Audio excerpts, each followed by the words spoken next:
Yay, başlattım. Becerdim, tam yazıda başlattım. Yay, Bu bana ne mükemmel. kazandırdı? Hiçbir şey. Hayır, sana mükemmeliyet kazandın. Ama zaten öylesin. Ya ben bugün girişte Bir yapıya var. seksi, pardon, evet. Ay. Şimdi bak, Chiro Basil ya. Hı hı. Bu da Better Basil. Ne? Better Basil. Mükemmel. Evet. Ondan sonra bu yapıya Better Basil mı diyeceğiz? Öyle diyelim.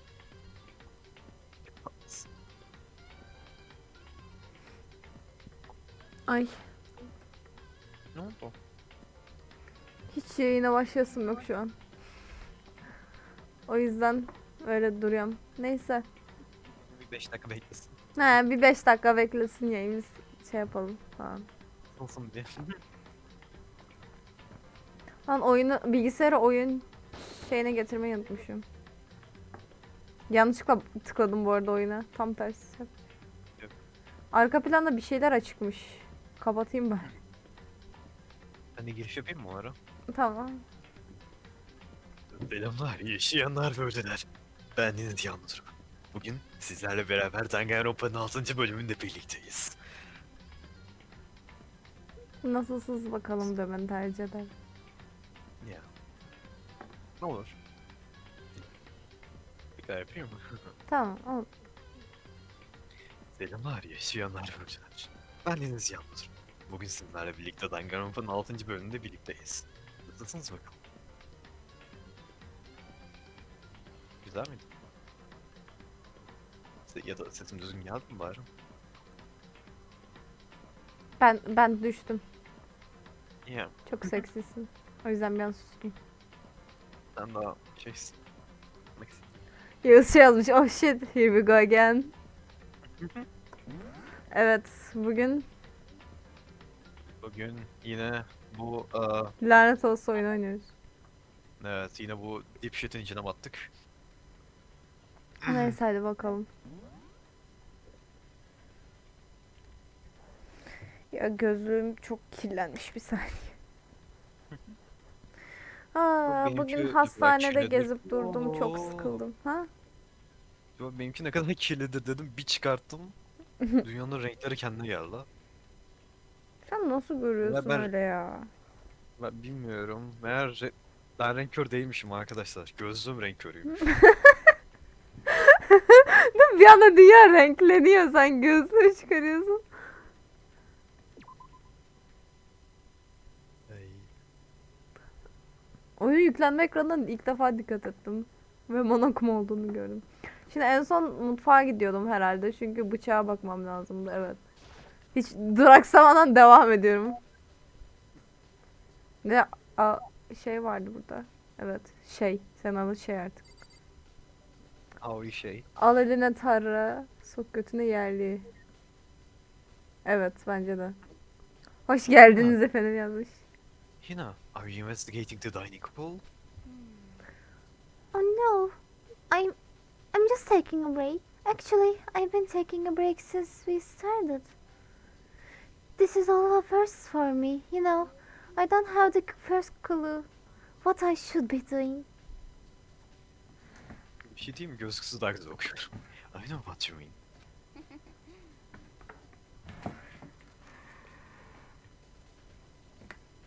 Pardon. And I don't know why, but being in the dining hall helps me keep calm. So I know I shouldn't, but I've just been kinda hanging around here. To tell the truth, I was doing the same thing last night when Saika was killed. Ama gece 1'de öldürülmemiş miydi? Hı hı. O zaman kapalı değil miydi şey? Burası. Söyleydi. Önceden olmuş olmalı. Ama when Sayaka was killed dedi. Ama while demedi. Doğru, tamam.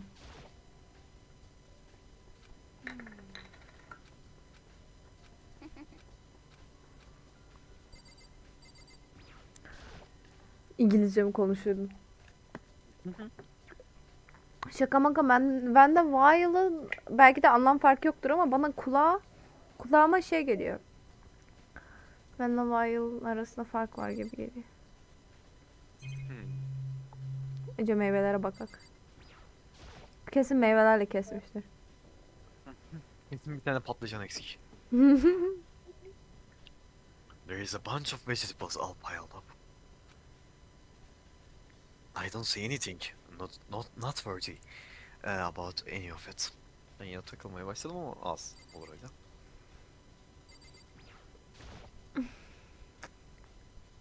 There is a surveillance camera in the kitchen too. Knowing Aynı Monokuma şey diyor. Yep. There are all kinds of kitchen knives here, big to small, but it looks like one of them is missing. Bunu fark etmek için bu kadar düşünmene gerek yoktu ya.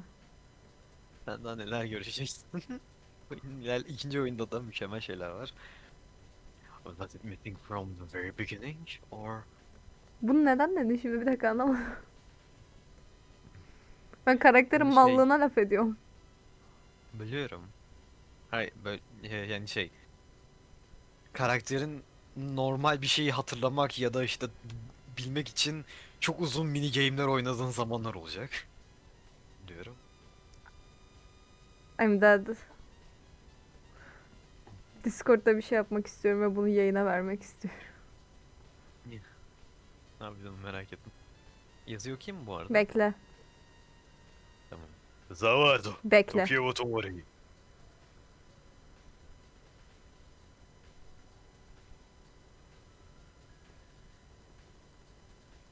My honest reaction. Tamam. Devam edebiliriz. Gördün mü bilmiyorum ama. Gördüm. Was it missing from the very beginning, or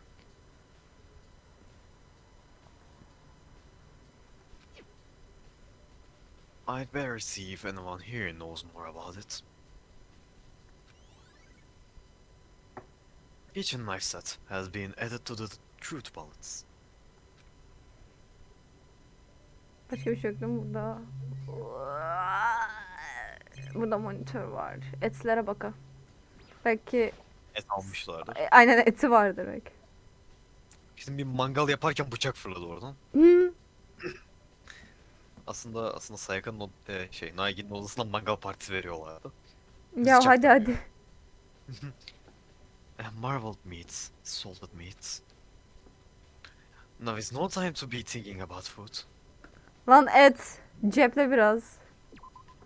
Belki Türkiye'desindir değerlenir o. Ama bozulursa kötü olur ama. 2 gold. Aslında Asahina ile konuşabilirsin belki bıçak seti hakkında. O kimdi? Ay var yani. Adı olan arkadaş. Ha şey tamam. Öyle desene ya şey ha. Bana geliyor değişik değişik isimler. Aklıma şey geldi. Şey var ya. Benim bir arkadaş ismi benim ismimle aynı harfle başlıyor. Erkek ama. 5 harfli ismi. Deniz. Ya ismini söyleme diye şey yapıyorum niye söylüyorsun? Yeah. Şey diyecektim. Onun ismini de benim ezberlemem bir ay falan sürmüştü. Adının Deniz olduğunu hep unuttuğum için ona ben şey diyordum ve diyordum ki artık senin adın şey. Ona şey diye sesleniyordu. Kusura bakmayın. Bilmece mi? Hemen Ve cevaplamalıyım. öyle şey yazmış. Orada benim bir yıllık maaşım var IQ. Danganronpa bittiği zaman V2 V3 oynayacak. Evet oynayacağım. Üçünü aldım. V2 değil 2 ve V3. Peki. İsimler önemli çünkü V2 çıkacak yakında o yüzden. Bilmem öyle yazmış. Ben de öyle dedim. Karıştırmamak lazım. Hey, so did you notice that one of the kitchen knives is missing from the dining hall? Yeah, totally. Yeah, weird, huh? I thought it was kind of strange. A knife just suddenly disappearing like that. Oh, so it wasn't missing from the beginning. That's right. Nope. Last time I remember, they were all lined up in a nice, neat row.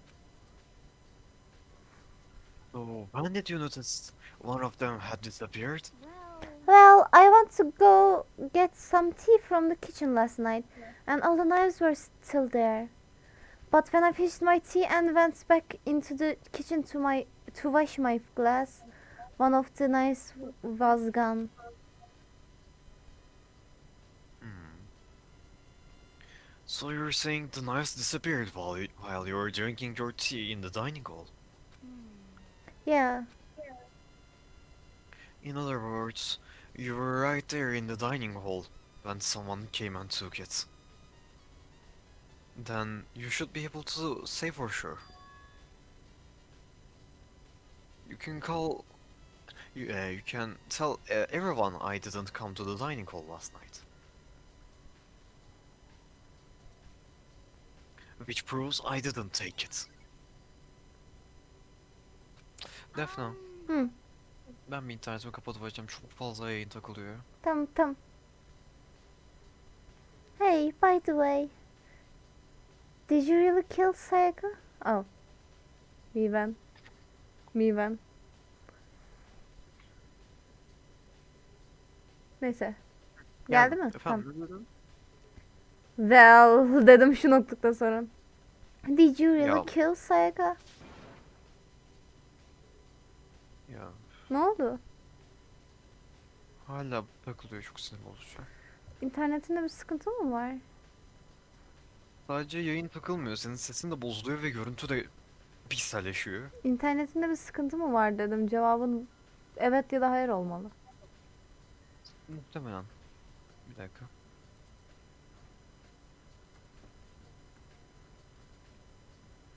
Kaan baban videomu yüklüyor. Şaka yapmak için falan demedim. Ciddi soruyorum.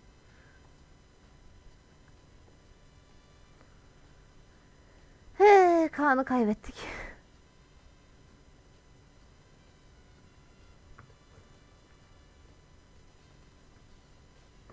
Herkes oturdu Kaan'ı bekliyor arkadaşlar. Evet.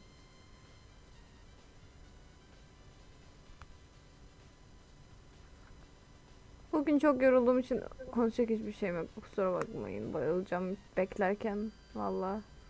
Geliyor mu acaba? Evet sonunda. Yay. What? Of course not. I would never. I would never.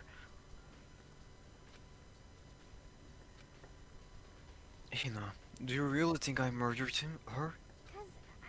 Well, she was killed in your room, right? So, I mean, you guys were supposed to be friends, right? But you still killed her. On the other hand, two people becoming good friends, then one killing the other is classic drama setup. Is a classic drama setup. So when you consider everything together, I honestly have no idea.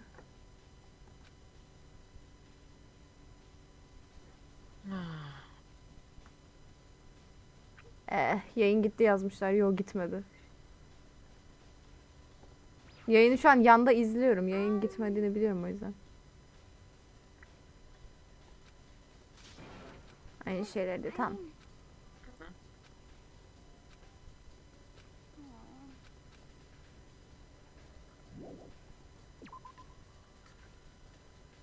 Hmm.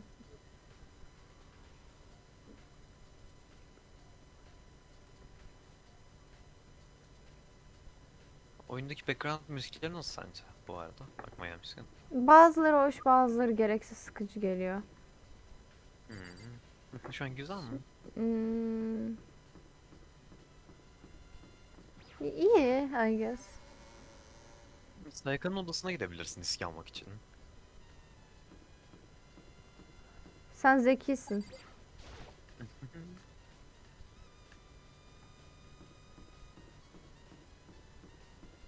Yayın gitti. Daha yeni gelmiş chat'e bu arada.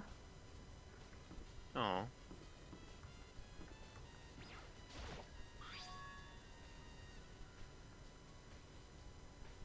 Huh? This is definitely my room, but the nameplate has Sayaka's name on it. Got them. Bak yanlış oldu.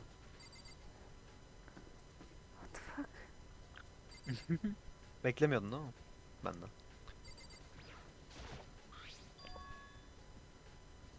Huh? This is Sayaka's room, right? But the nameplate has my name on it.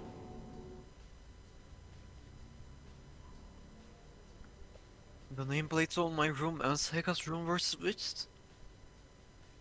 So all that effort I put into switching rooms without anyone knows was totally pointless. Anyone knowing. Huh, pardon. But why would anyone do that? Odaya Your girebilir miyim nameplate. artık? Mhm. Yay, artık nonoş yatağımız var. Yay! Sayaka'nın bedroom'una gitmek istiyorum. Sayaka.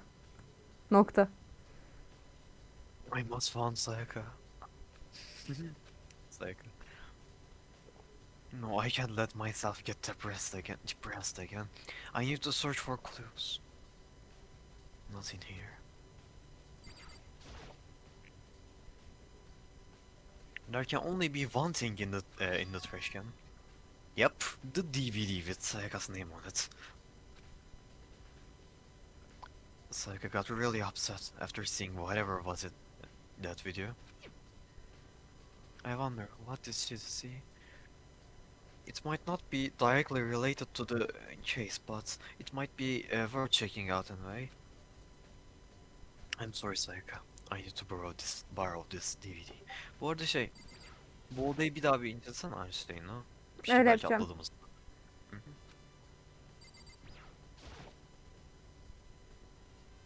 Sayaka. No, hayır, tamam. Onu koyayım. Hadi odayı bütün tümden inceleyelim. Hı hı. Bir şey eksik sanki. Bizim odada kağıt şeyi var değil mi? Burada yok. Hmm. Hmm. Belki de ama Sayaka onu kullanıp bitirmiştir. Çünkü dün geldiğimizde de yoktu. This was a winter Monaco my period on. Right now, it's just showing the school crest. Aynı şey diyor.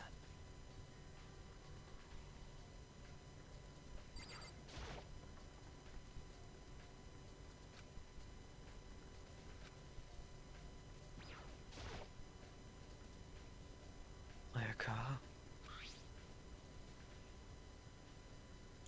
All that series is the sewing kit and the organ map. No clues. No.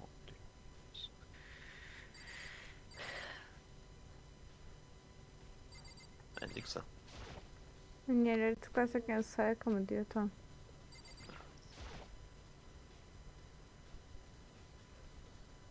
Bir saniye. Bir saniye. Evet, yayında bir şey yok. Yayını kontrol et. Tamam değil. Ben de bakayım istersen. Evet, yok bir şey. Better Basil.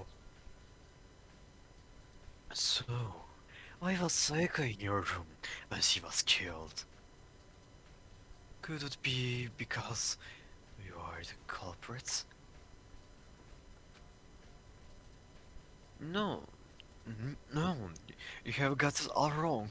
Sayaka and I switched rooms last night. He didn't even try to hide the suspicion on his face.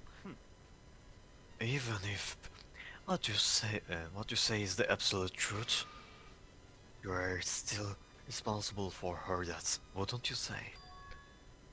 Huh? After all, she wouldn't have died if she hadn't switched rooms with you, right? The reason Sayaka was killed is because I suggest we switch rooms. She's dead because of me.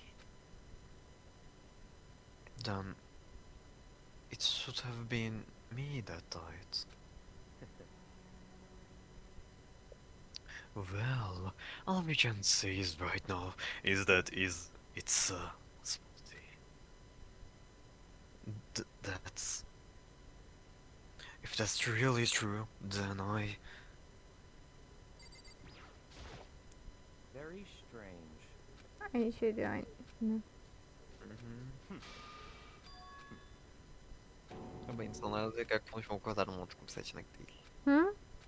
Galiba insanlarla tekrar konuşmak o kadar mantıklı bir seçenek değil. Yani şey, bir replik kaçırdıysan tekrar duyman için belki tekrarlıyorlar. Seems like Something doesn't seems right. Seem right. Demonic... Seem, pardon. Demonic files that Snake was killed in your room. I just can't stop thinking about it. Could it be the nameplate? seems like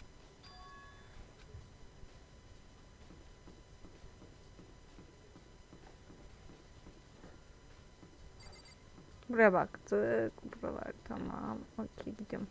Yoktur herhalde hiç kimse. Evet, gidip DVD izleyebilirsin. Bu arada hamamı niye açmıyor çok merak ediyorum. Hamam güzel mekan. Sınıflara da gidelim bari. Biri var mı diye. Aha var. Aha.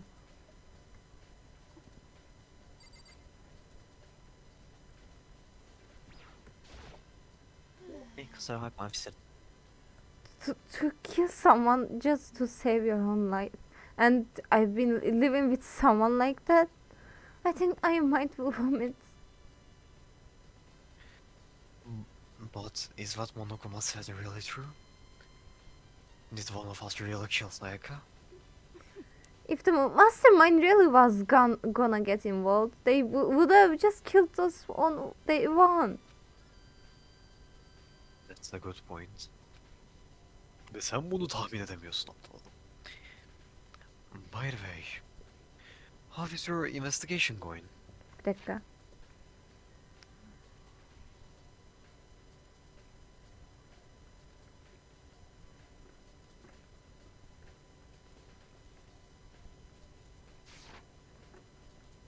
Tamam. By the way, I how's your already told investigation? you I don't do blood, so I don't plan on doing any investigating. Besides, I already know who did it. After all, was Sayaka killed? In your room, right? What more proof do we need? We already know the truth. He really doesn't trust me at all.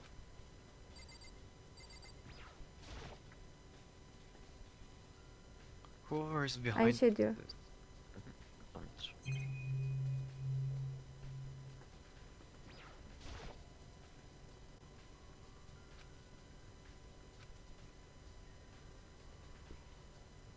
Farklı replik vardı burada. There is a clock telling me what time it is. Tam ilk But ikisi I aynı. just... Bu farklı. Oh, ha, tamam. Speaking of it, Allah I Allah. wonder... Özür dilerim şey... Diğerlerini hatırlamıyorum da. Speaking of it, I wonder if there is a time limit on our investigation. Kaç saat mi demiştim onu ama. Finding clues is way more important than this monitor right now.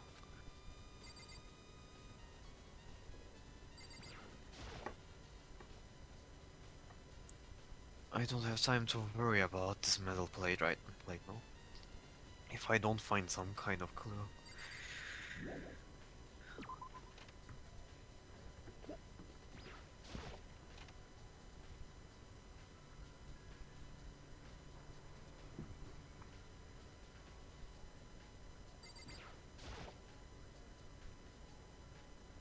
This is the desk I woke up on. The lid... Isn't there anything that might help solve this case? Sen bir anda okuyup böyle susuyorsun ya, sanki sen de NPC misin ki de senin sözünü geçiyor, sen bir anda yüklenip sonra söylüyormuşsun gibi oluyor.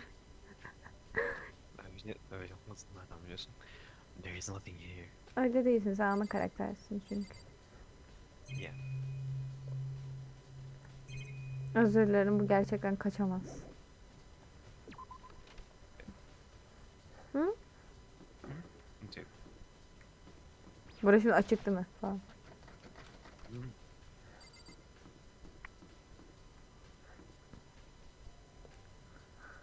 Gelebiliyorsun My diye man biliyorum, evet. standing. Standing here and Listen to me. Do you have a second, Makoto? I've uncovered something most unusual. The door... The door to everyone's dorm has nameplate on it to show whose room it is, right? You hear me? Well, it just so happens. Wait, no. You might be the killer yourself. I can't tell you anything. Got it. Forget everything I just said. Forget being. Sorry, just a little joke. Even I do jokes. Even I do jokes sometimes. Listen to me. Ha, gene iki şey. Her hepsini gene iki kere yapacağım bu arada. Beni şey yap durulamaz. Sıkıntı yok, bir şey diyeceğim. Hı. İyi seslendirebiliyor muyum Baltaka'yı? Çok tatlı seslendiriyorsun. Var mı başka soru? Severim.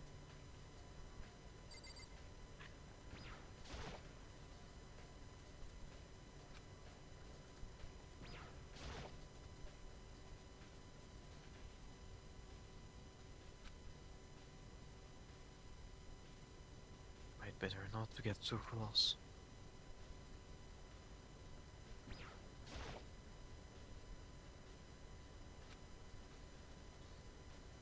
I don't think it's going to help me solve this case. So, do you have any clues or anything? What kind of clues? Let us just agree we don't know. We do not know who the culprit is and leave it at that. Whatever secrets I may have, I don't intend on revealing anything until the class trial. And do you have any suggestions for where I should start looking? Oh, so annoying. Must you fumble around, fishing blindly for clues? I suppose it wouldn't hurt to give you a little hint. The scene of the crime, naturally, but I think the treasure room is also worth looking into. Çok geriden geliyorsunuz kanka. Neyse. Hı?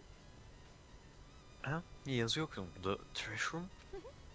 It is the perfect place to destroy evidence. However, there is one little problem. Which is? As for me, That place is filthy. I would rather die than set foot in there. I'm trusting all of you to conduct a true investigation on my behalf. True. Nasıl okunuyorsa. That's... Yes.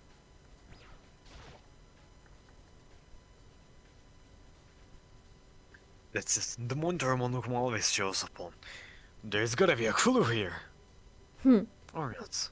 I'd better get back to the investigation.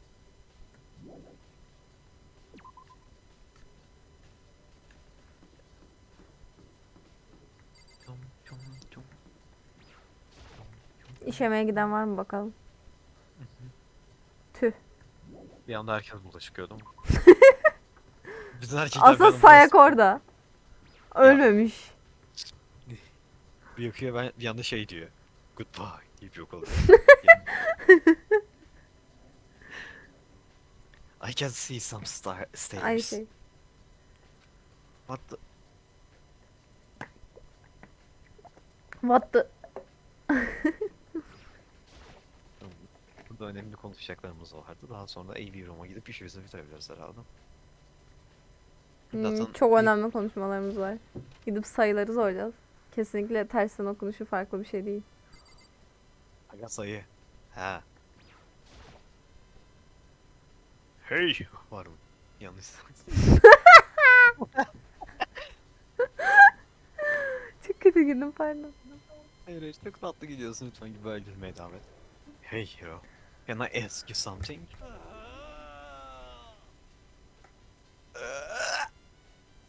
No. I gotta get out of here. I gotta get out now. I've had enough. Gotta break free. Hero, snap back to reality. Huh? Makoto, what are you doing here? What?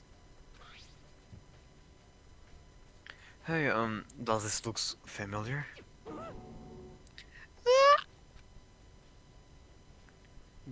That's my crystal ball. But it's all smashed. What the hell? What the heck?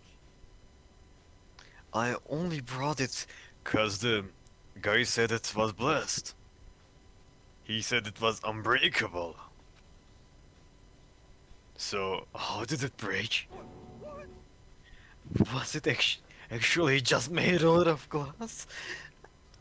So, did that guy totally dupe me? Dupe değil mi? Ne deniyor ona? Boş ver. Tamam. He said it belonged to the pillars of his... Bir dakika. He said it belonged to the pillars of history. Genshin Khan. George Washington. Gençlik Kaan zaten şey Kaan. biliyorum. O ne Kaan acaba? Neyse. Gençin. Genshin Khan. George Kaan- Washington. Kıhan kelimesini Türkçe çevirirsen hanım diye çeviriyor bu.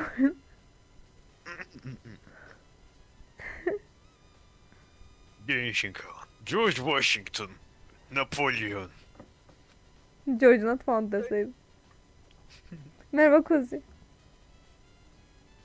Genshin Khan. George not found. Nope, I don't get. Neyse. He said whoever controlled the crystal ball controlled the world. Was that seriously all BC? BS. BS. Bullshit anlamı. Was it seriously all bullshit? Let's put that aside for now. So you can say, without a doubt, that this belonged to you? Yeah, that's mine for sure. I probably forgot in the laundry room last night. Someone must come and snatched it. You left it in the laundry room? That means anyone could have found it and taken it. Scattered crystal ball has been updated in the truth ball section of your handbook. Thanks, Hero. That's all I want to know. Sol üstten Hero Trax Mate. Evet.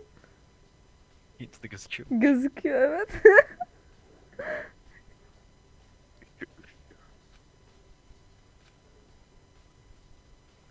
By the way, I'm almost afraid to ask, but how much did you pay for that thing? Everything I saved up from fortune telling for 2 full years. Came out to be like $1 million. A million? That's pretty cheap actually. I mean, considering it gives you the power of control the world. That's just too stupid. I can't even feel bad for him. Bu arada ben de gözümü takmadım. Aferin. Böyle daha güzel okuyorum. Ben gözlük takmayacağım olmasa. Yes, she's definitely dead diyecek gene. Yok. Tüh kelimeyi unutmuş. He really done. Hey Basil, I was hoping I could ask you something. Oh, what is it? Before she died, Seika left a message. She wrote out the number 11037. Do you have any idea what those numbers might mean? Like, could they be a code or something? Sorry, no. Basil slowly shook her head. I'm sorry. I just don't know. Okay, well, don't worry about it. Thanks anyway for trying. Even doesn't know. O yüzden tersine oku. Or could she maybe know more than she's letting on? Basil suçluyor, no? No, couldn't be. Sıkıntılı sensin. Sen öldürdün. Ben artık Makoto'nun öldürdüğünü düşünüyorum. Nasıl Basil suçlu? Kendi oynadığım karakter olması umurumda değil. Ben gördüm, o öldürdü. Sana bir şey diyeyim mi? Ha. Duruşmalarda da öyle işliyor. Eğer ki sen çok fazla yanlış yaparsan duruşmanın neresinde olursan ol bir anda herkes Makoto yaptı diyor. Ya o yanlış yapmasın gerek yok, o yaptı. İşte öyle diyorlar tam senin dediğin gibi. Tamam, ben de öyle diyorum. Bu arada hangi duruşmada olduğunu da fark etmiyor. Bir tane yanlış yapman yetiyor mu, yoksa birkaç tane falan mı yapman gerekiyor? Can barım var. Can barını bitirirsen oluyor. He. Tamam. Herkes Bitiririz. seni bul. Basil suçladığı için bir kere yapabilir miyim? Her şeyi sallayacağım. Sadece Ben Basil suçladı. zaten Ha? yapmanı rica edecektim. Güzel. Basil suçlamayacak. Hayattaki suçu Basil suçlamak. Bu arada bir şey diyeyim mi? Duruşmalar oyunun normal oynanma süresinden daha uzun sürüyor. Yani bölümlerce sürüyor, yani bir bölümde halledilebilecek bir şey değil. Speedrunlarsak belki.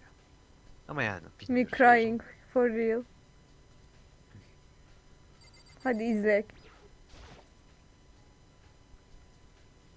I should be able to use to see what's on the DVD.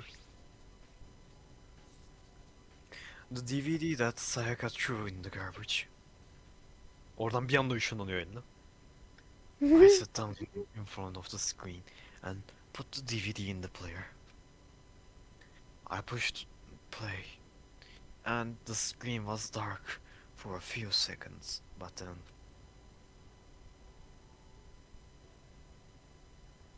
an image slowly appeared. It looked like some kind of a concert. And standing on stage, front and center, was a face I recognized all too well. Sayaka. Git ağla şimdi karın için. She was there, along with the friends the set had been so important to her. She was positively glowing there in front of the crowd, so full of life. Seeing that image made it even harder to accept. Except that she was dead. My vision started to blur and darken, and then that voice I'd come to despise so much began to float out of the speakers. Sayaka Mizono, the ultimate pop sensation, lead singer for a world-famous all-girl pop band. For these girls, the glowing spotlight only made them that much more beautiful. But then... Suddenly, the screen went black. Dark. Went dark. And in the next moment, I saw something I could hardly believe.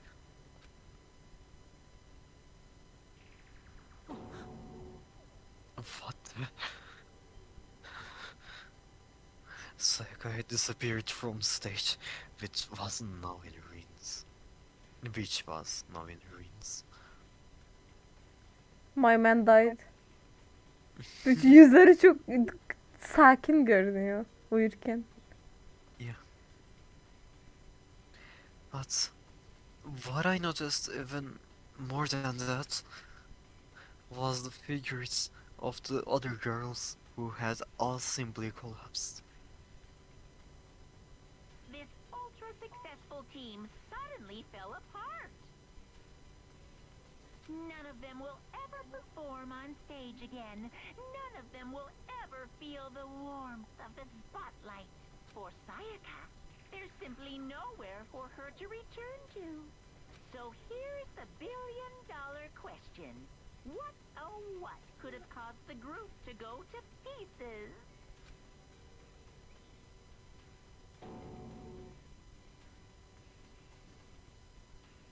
Ne yazıyordu? Look for answers after the graduation. Ha. Without warning, the video cut off. Veya şey gibi, to be continued. Continue. Neyse. What the hell? That wasn't real, right? They're a super famous pop group. Everyone knows who they are. Is he trying to say he was even able to get to them? If that really did happen, everyone in the outside world must be going crazy. Keşke Monokuma gibi sadist olabilsem falan. What kind of person would take things this far? Aha, bitti. Ding dong ping pong. Oyunu mu kaydetsin? Onu sana izin verecek. I'm getting tired of waiting. What say we just get started, It's time for the long-awaited class trial! Now Repliği then, çok güzel değil mi? allow me to appoint a proper location for the proceedings. Please go through the red door on the first floor of the school. Gitmezsem ne oluyor? Zorundasın. Ha? Gitmek zorundasın. Ya gitmezsem? O zaman ilerlemez. Ama başka bir yere gitmene izin vereceğini zannediyorum. See you soon. Bir anda Monokuma seni kovalamaya başlıyor değil mi bütün okulda? Bir tane oyun var ya şu sıralar çok ünlü oldu işte. Backrooms'da kaçarken bir tane kafa seni kovalıyor ama her zaman değişiyor işte hangi video olduğuna göre. O böyle Monokuma oluyor. O hey, Obama'nın bozuk bir suratı falan değil mi oluyor genelde? Yok. Her şey oluyor. Bilmiyorum. O her şey oluyor da yani şey. O Bundunga mıydı? Neyse işte. O galiba Gmod. Ha aynen Gmod. Counter diyecektim bir an. Counter'da. CSGO. Benziyor ya. CSGO.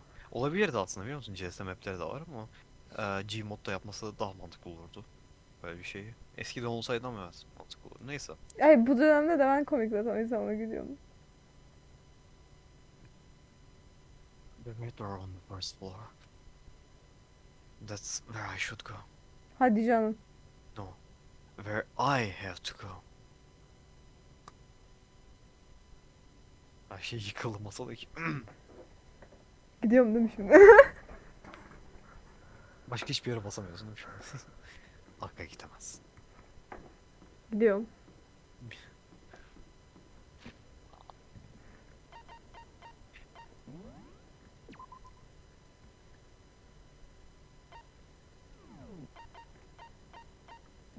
Şeye bakacağım. Millet hala map'te gözükmüyor değil mi o zaman artık herkes gittiği için. Emin olmak için baktım. Adam Monokuma şey yapıyor, zorla getiriyor. Tut getiriyor falan, çekip getiriyor ya da dövüp getiriyor. Hayda.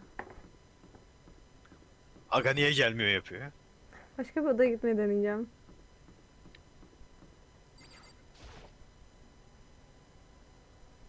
There is no running away now. The red door, I have no choice but to go through it. Aferin uslu çocuk. La la la la la. Kapının sesi daha gerici bu arada. You are late, Makoto. We have all been waiting for you. Ne bulaşamıyor lan bu neyse. I bet you were afraid you would be discovered as the murderer you are. Listen to me. Let's not jump to conclusion just yet. Save that for the class trial. Ya üf sus. There we can all reveal the details of Makoto's crime. So they really are convinced I did it, but I didn't do it. Me and Saika both know that all too well. But then, who is the killer? The one who murdered Saika. Is it really one of us?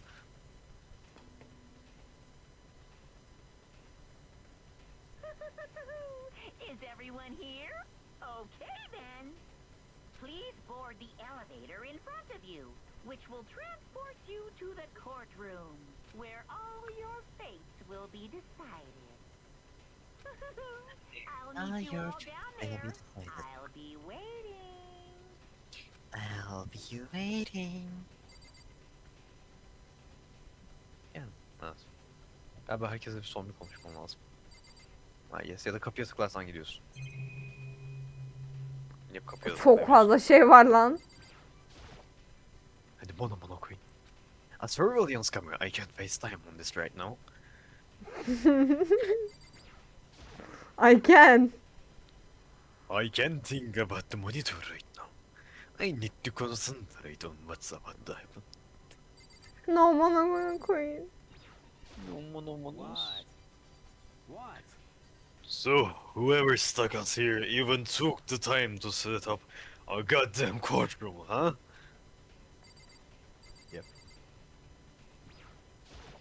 Impossible.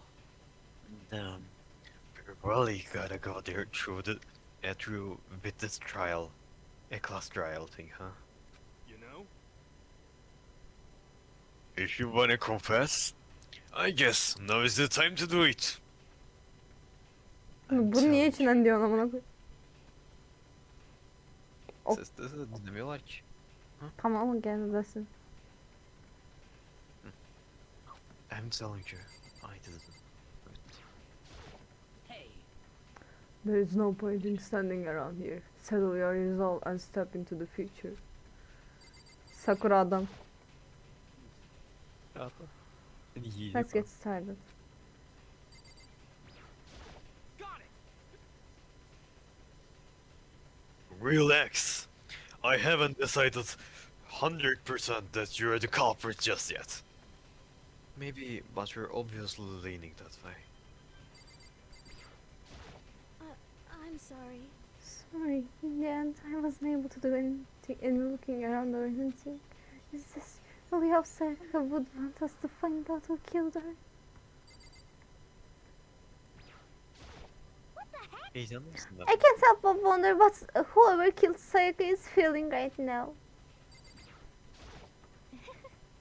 Well, did you find anything that might actually prove your innocence?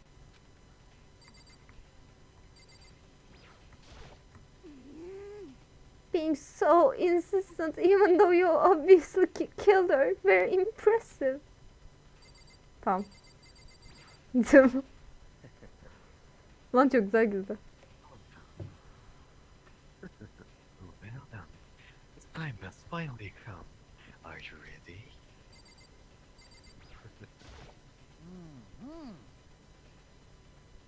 So, the school basement has become the darkened stage. We are all here to bear witness to Mr. Naige's final curtain call. You know what I mean. Well, I did my job. I'm counting on the rest of you from here on out. Here on out. Ve bitti. Bir daha kaydedeyim mi? Kaydedeyim. İstiyorsan. Gerildikçe kaydediyorum. Şimdi bir İstersen saniyede girmeden bir... elimizdeki kanıtları- Ha? İstersen girmeden bir elimizdeki kanıtları gözden geçirelim. Çocuk balığı.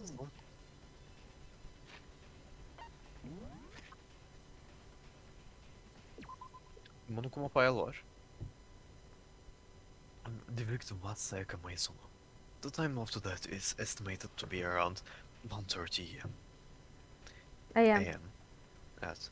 The body was discovered in Makoto's room in the dormitory. The death took place in the bedroom. The cause of death was a stab wound in the abdomen. And her right wrist appears to have been fractured. There are a number of scratches on and gashes on the bed and walls in Makoto's room. Makoto took this from the gym entry and put it in his room. The sword was found out of its sheath on the floor in the middle of the room. The sword handle has missing. The sword handle was missing some of the gold coating. as was part of the blades. Makoto took this from the geometry and put it in his room. The sheet was found some distance from the sword itself, and shows evidence of being scattered with a sharp object.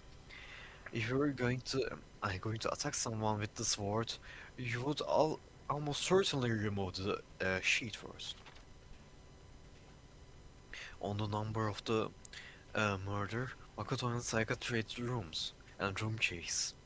When the victim was discovered, Makoto's room key was also found in Makoto's room. Saika had originally asked Makoto to switch with her when someone attempted to force their way into her room, and she became frightened. This had this had been placed in Makoto's room before he arrived. It remains unopened, and there is no evidence of it having ever been used. All the other male students claim that they haven't used it either, but still. Not a single hair was found on the floor at the scene of the crime. In addition, the lint roller shows evidence of being used. Saika's Saika's right wrist had been fractured and her wrist has glittered at the injury's location. In addition, her hands appear to be completely clean, except for the index finger of the left hand, which had some blood on it.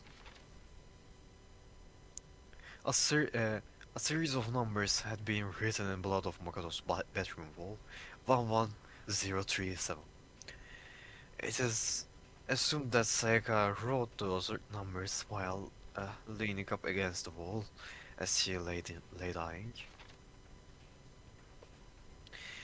Makoto's bedroom door was different to open due to it not quite fitting in the doorframe properly.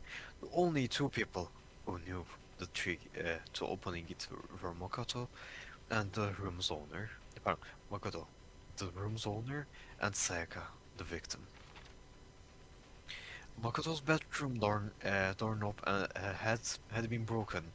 The screws holding it in place had all been partially or completely removed.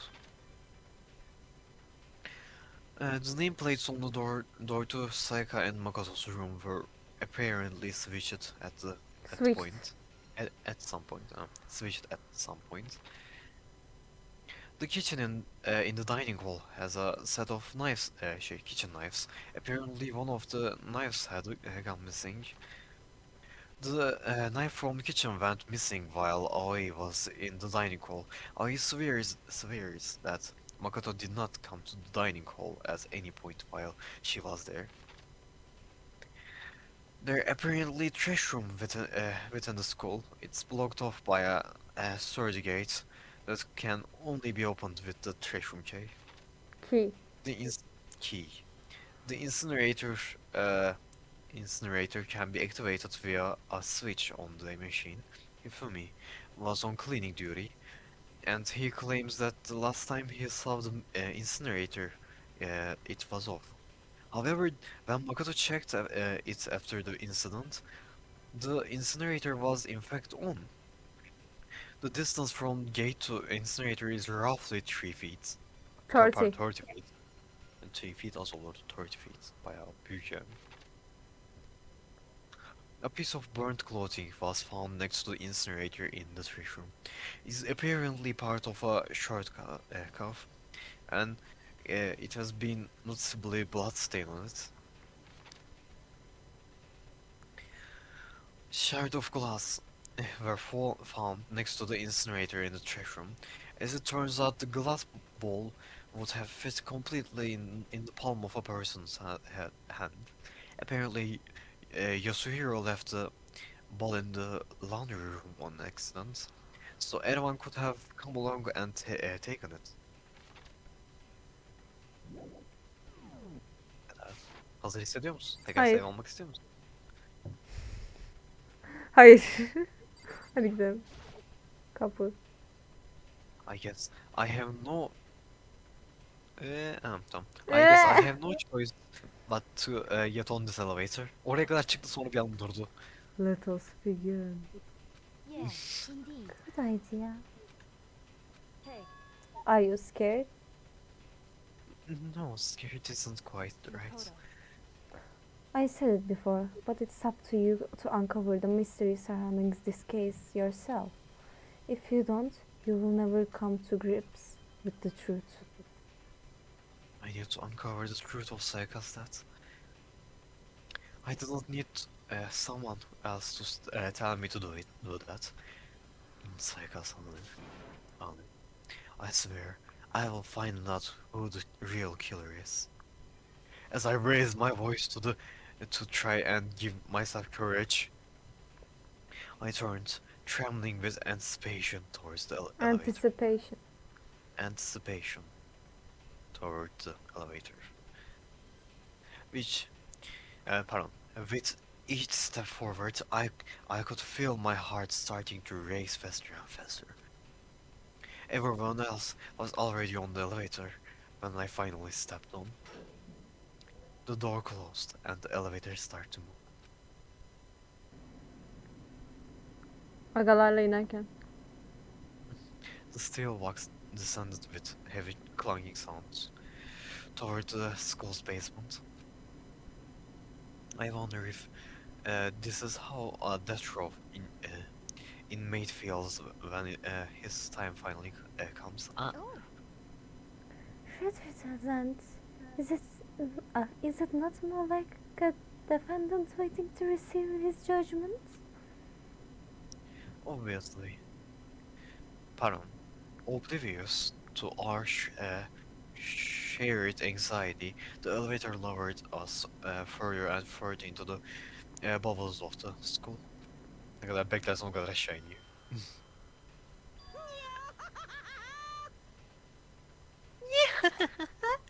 You finally arrived. What do you think? Doesn't it feel just like a real courtroom? It's like a Hollywood movie set, right?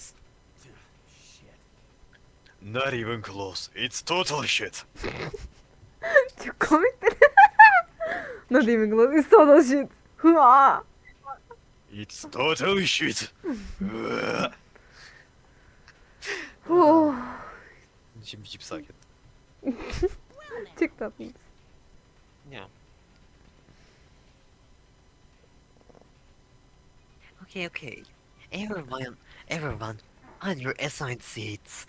Sit down. Hurry up! Now, hurry up. We did what he said and found our seats. Bu şey var ya, anime karakterlerin yüzüne zoomluyorlar ya Hı. kamerayı. Okul fotoğrafları böyle çekiliyor. Anaerobik. Bak bu arada Sayaka'nın olduğu yerde şey var, fotoğraf Gördüm. var. Jungle'da da Ve var. tam bizim karakterin yanında ben ağlardım. Oğlum şeye yazık. Taka mıydı bunun adı? Ona Taka. yazık. İki Taka'nın tarafı da yazık. ölülerle dolu. Sayaka ruh adam. The seats were arranged in a giant circle. It was set up so that everyone could see anyone else. Which also meant it'd be easy for anyone to transfer their attention and unease onto anyone else. O nasıl okunuyor bu arada? Unease mi? Yoksa yanlış mı Unease okuyorum? diye biliyorum. Ben de öyle okuyorum çünkü.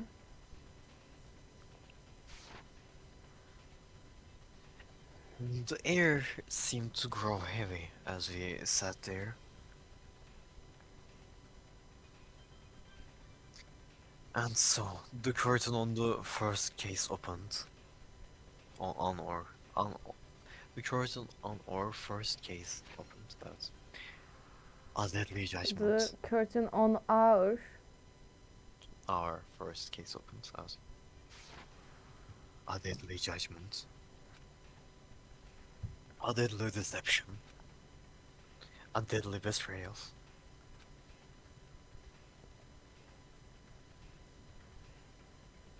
A deadly riddle. Deadly defense. A deadly fate. A deadly... Bu arada A değil E. Pardon. Hepsi Evet. E diye okunuyor, sen hepsi A diye okuyorsun. A. Kaan, İngilizce'de harfleri okumayı öğrettiler mi size? Teker teker A, B, C, D diye. Bazen bunu sorguluyorum. Özür dilerim. Bu aşağılamak için ciddi soruyorum. Millet biliyordu ben ilkokuldayken. Ben bilmiyorum bana. Kimse şey yapmamıştı. Ben de merak etmemiştim. Ezberlemeye çok üşenmiştim alfabenin İngilizcesini. Bonk. O yüzden. Kötü bonk. Ya. Öğren.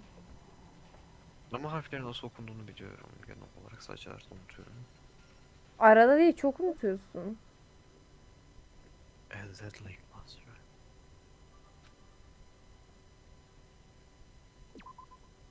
Ben zaten kaydetmişim, sen niye soruyorsun? Daha çok gerildim. Bekle. Bekliyorum. Set skills'e gel. Ha? Set skills. Arkadaki müzik çok tatlı. Buradan aşağı in. Saygıdan olduğumuz skill burada bir yerde olmalı. Skill yok, imdat. Ha, aşağı inemiyordum demin. Aşağı inme tuşu çalışmıyordu. Bu var. Increases damage to the opponent when a statement is destroyed. Effective during the bullet time battle. İyidir. Şimdi bak Bir SP'n tane, var ya daha, senin. bir tane daha yok muydu sanki? Tamam. Şimdi senin SP'n var ya, SP sen insanlarla takıldıkça gelişiyor. Belli bir takılmadan sonra da yetenekler açılıyor. Sayakada direkt en başta açılıyordu beleş. Bence elinde bir tane bulunsun diye kesinlikle veriliyor bu. Kaç tane var lan? Yok. 4, 5, 6, 7, 8, 9, 10, 11, 12, 13, 14, 15, 16, 17, 18, 19, 20, 21, 22, 23, 24. 21. Tam 21. 22, 23, 24, 25, 26. Bir dakika. 22, 23, 24, 25. Tam 25 tane var. Mantıklı. Bazı kişilerin 2 skill var çünkü, evet. Başlayabiliriz. Saki ne Open yarıyor? O senin el kitabını açıyor, F1 açıyor. Bir şey yapmak istersen ya da save almak istersen. Tamam. Hazır olduğunda 3. tuşa bas. Aşağıdaki yazıyı tam okumak istiyorum, dur. Her sefer aşağıya bakacağım, her an bir şeye bakmam gerekiyor. Tamamdır.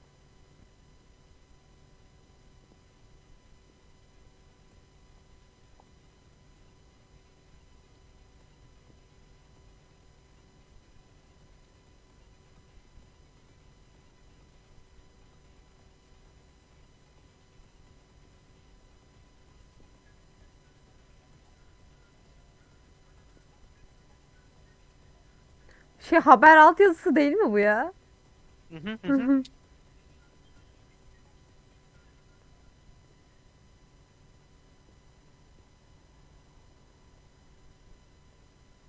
Tam çok uzunmuş yazı. Başlatıyorum. Başlatabilirsin o. Class trial. All rise. Let's begin with a basic explanation of the class trial. So, your votes will determine the results. If you can figure out who done it, then only they will receive punishment. But Who done it? if you pick the wrong one, then I'll punish everyone besides the blackened, and the one that deceived everyone else will graduate. And the killer really is one of us, right? Of course. Bütün Bizim trial karakter sesler- listesi niye tam muhallebi çocuğu sesi? Özür dilerim ama hep bunu düşünüyorum. Öyle. Neyse bu arada bütün trial seslendirilmiş olması lazım. O yüzden trial'daki yazıları hiçbirini seslendirmemize gerek yok sanırım. Sadece tek Slay. ses seslen. Yay. Zaten hızlı geçtiklerinden yetişemeyeceğiz. Neyse tamam. Ne? Var, insanların arka arkaya hızlı konuştuğu zamanlar falan var. O yüzden Şey, Yayından doğru zaman. bakarım. Ha. Tekrar tekrar görebiliyorsun sadece şey. Konuşuyor işte tartışıyorlar. Neyse devam et görürsün zaten. En geneli o. Everyone, close your eyes. And whoever did it, raise your hand. Sana bakmak beni güldürüyor. Özür dilerim ciddi. Kaymaz sırada editlerken bir tane efekt var. Böyle yağmur gibi falan. Yok, ekrana bir şeyin girip çıkmasını sağlıyor. Aklıma gitti. Mükemmel. Özür dilerim. Ah, kulaklığım gidip geldi. Don't be a goddamn idiot. Why the hell would they raise their hand? Before we move on and start the trial, can I ask a question real quick? What's going on with those pictures? I'd feel awful if they got left out just because they died. Friendship penetrates even death's barrier. Friendship penetrates. Penetrate ne demek? Hadi bakalım. Bilmiyorum. Hı hı.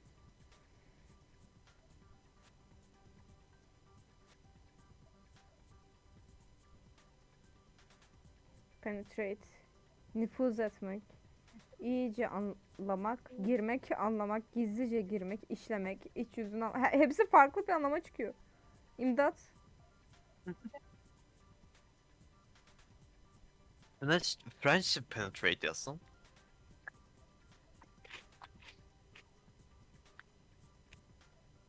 Öyle bir şey yok. Ah be. Neyse daha. Okay, but what about that other empty seat? There were only 15 of us to begin with, so why are there 16 seats? Oh, no reason. It's just that our little courtroom here can technically fit up to 16 people. Okay, that about does it for the preamble. Get ready to That's get us. started. First up is the case summary. Now, let the class trial begin. There you go. It's about to begin. The Efektler debate niye bu kadar decide. komik? Özür dilerim de çok komik geliyor şu an, gülmemek için tutuyorum. Haklısın. It's about to begin. The debate to decide who we think the killer is.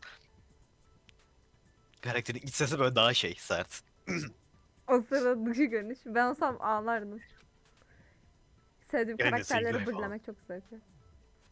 Anything I found, anything I noticed, I had to be ready to speak up, speak about everything.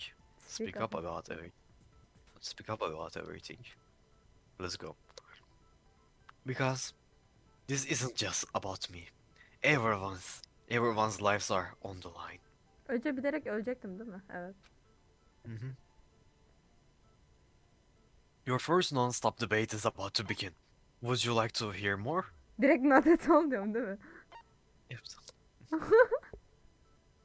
Ama bilgi edinmen iyi olur lütfen.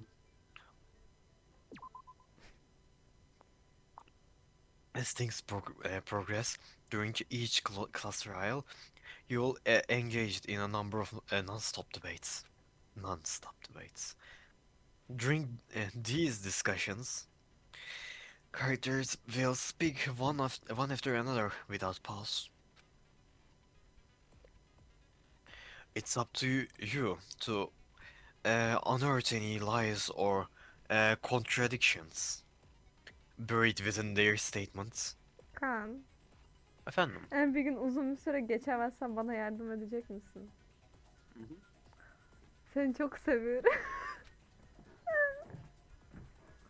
What it means is that you'll have to use your truth bullet to refuse what they say. Refute ne demek?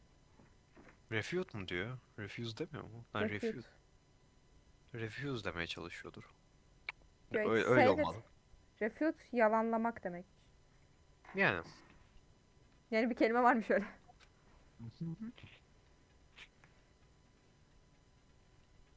Any relevant truth bullet you found during your investigation will be loaded into the truth cylinder.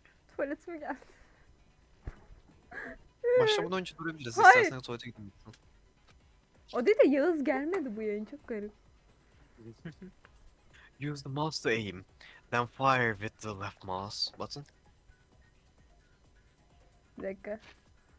Bakayım. Mouse'unu kullanman gerekecek Defne. Tam onu anladım.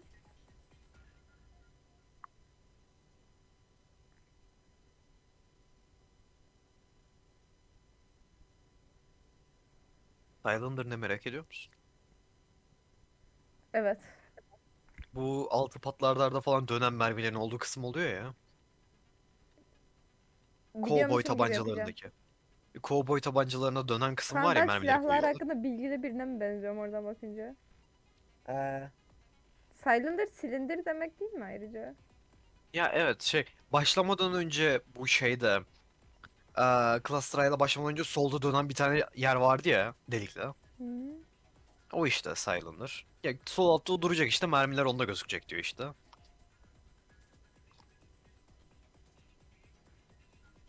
Bir şey anladıysam kendimi... Başlayınca görürsün, çok da önemli bir şey değil. Emin misin? Hı hı. Tamam. Ya moralini bozma. Nereye tadı 3 nokta attı? Oh no.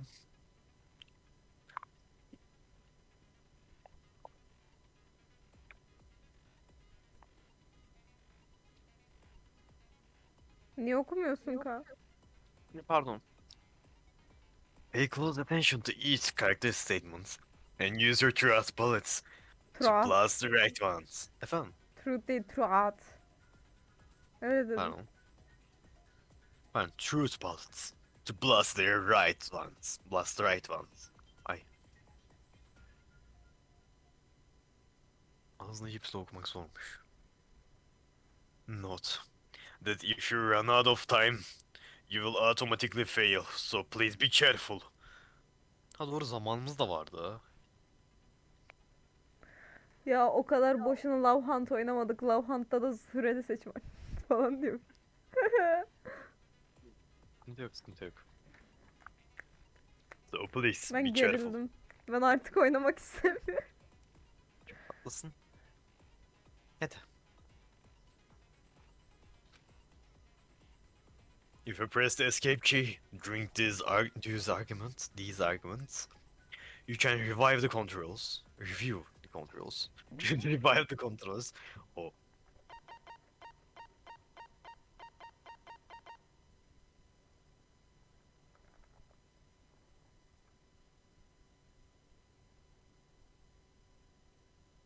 WASD kullanacaksın dememişler aşağıdaki yazı. O başka bir şey. Şaka Bunlar yapıyorum. çok ileri şeyler. Hayır şaka yapıyorum. Hayır, sıkıntı yok, sıkıntı yok, sıkıntı yok. Şaka yapıyorum demene gerek yok. Sakin ol. Farklı bir şey olduğunun farkındayım. Özür dilerim, çok tatlısın. Well then, good luck and have fun. Oyunu kapayabilir. Bence bu yayınlık bu kadar yeter. Hayır ya. Kaç saat oldu ki? 1 saat olmuş. Yeter bence gayet. Yetmez. Benimkinde 10 dakika yazıyor. Şaka değil bu arada, 10 dakika yazıyor, benimki de bug'a girmiş. İmdat. Gruba baksana be. Bakayım. Zor Kaan tutuyorum çok hatta. gerildi. Ödemiş misin J? Kaan. Şey Gerçekten olmaz, sakin çok ol. gerildim. Bir şey olmaz, bir şey olmaz. Yapabilirsin, çok zor değil. Merak etme, yaparsın. Hem karakterimizin zaman yavaşlatma yeteneği de var daha iyi vurabilmen için. O konuda merak etme. Ne? Karakterimizin daha iyi yazıları tutturabilmen için zamanında zaman yavaşlatma yeteneği de var. Vay amık. Ve tek seferde bütün yazıları okumak zorunda değilsin. Belli bir yazı sayısı var. O yazılar sürekli dönüp duruyor. O yüzden korkmuyorum. Okuduğumu anlamamda bir sıkıntım var. Düşünmem falan çok yavaş sürecek ve büyük ihtimalle Sıkıntı yok. En yetişemeyeceğim diye sonunda geriliyorum. hayır, sıkıntı yok. En sonunda sıranın sonuna geldiğinde karakterimiz ya yine bulamadım falan gibisinden bir şey diyor. Bir daha bir dinleyeyim diyor. O sırada düşünebilirsin. O sırada tartışabiliriz konuyu.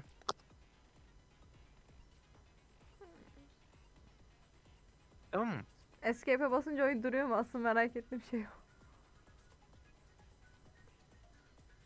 Hmm. Müsaade.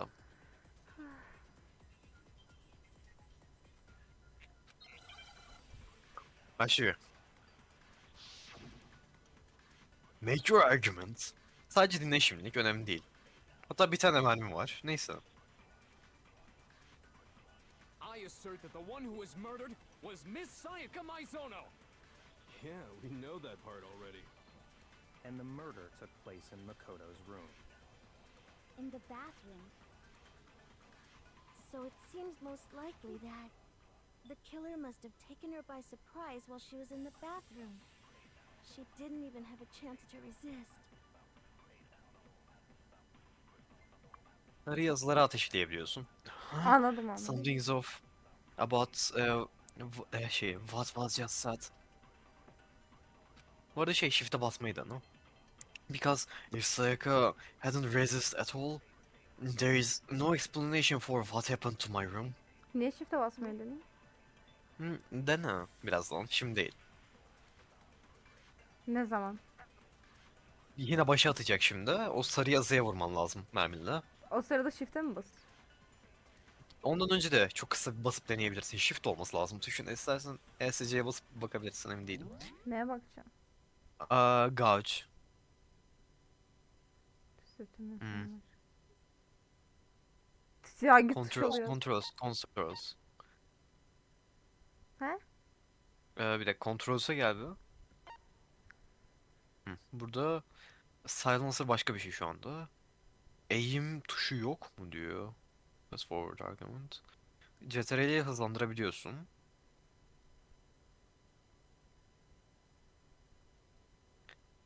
Space'miş, tamam. Space key ile.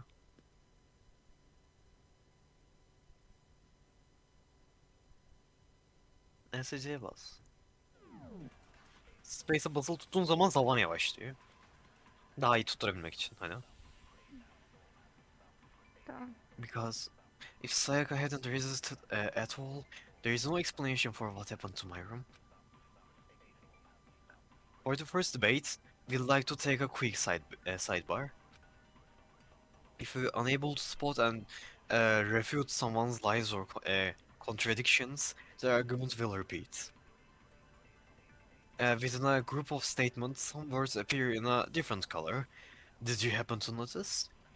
Aklıma şey geldi. Hiro'nun ilk oyunu anlatırken ekranda normalde olmayan bir şey var. Fark ettin mi diyince herkesin ekranda ne bir şey var? Oha aşağıya bar gelmiş falan demesi gibi bir durum geldi aklıma. Çok alakasız, özür dilerim. Sadece kendimi rahatlatmak için bir şeyler söylüyorum. Çok tatlısın. The represents a potential that represents a potential hole in a person's statement, a possible weak spot. These weak spots reveal important, true, not always inaccurate, though not always inaccurate sections of the person's statement. Yani diyor ki her gördüğün sarı aradığın sarı değildir diyor. Biliyorum. Anladım onu. Bir statement diyor ama doğru mu yanlış mı o sana kalmış diyor. Çürütebileceğin yerler. Your church ballots are only effective against these weak spots. So, when you see one come up, take aim and fire, but only if you're sure it's actually wrong.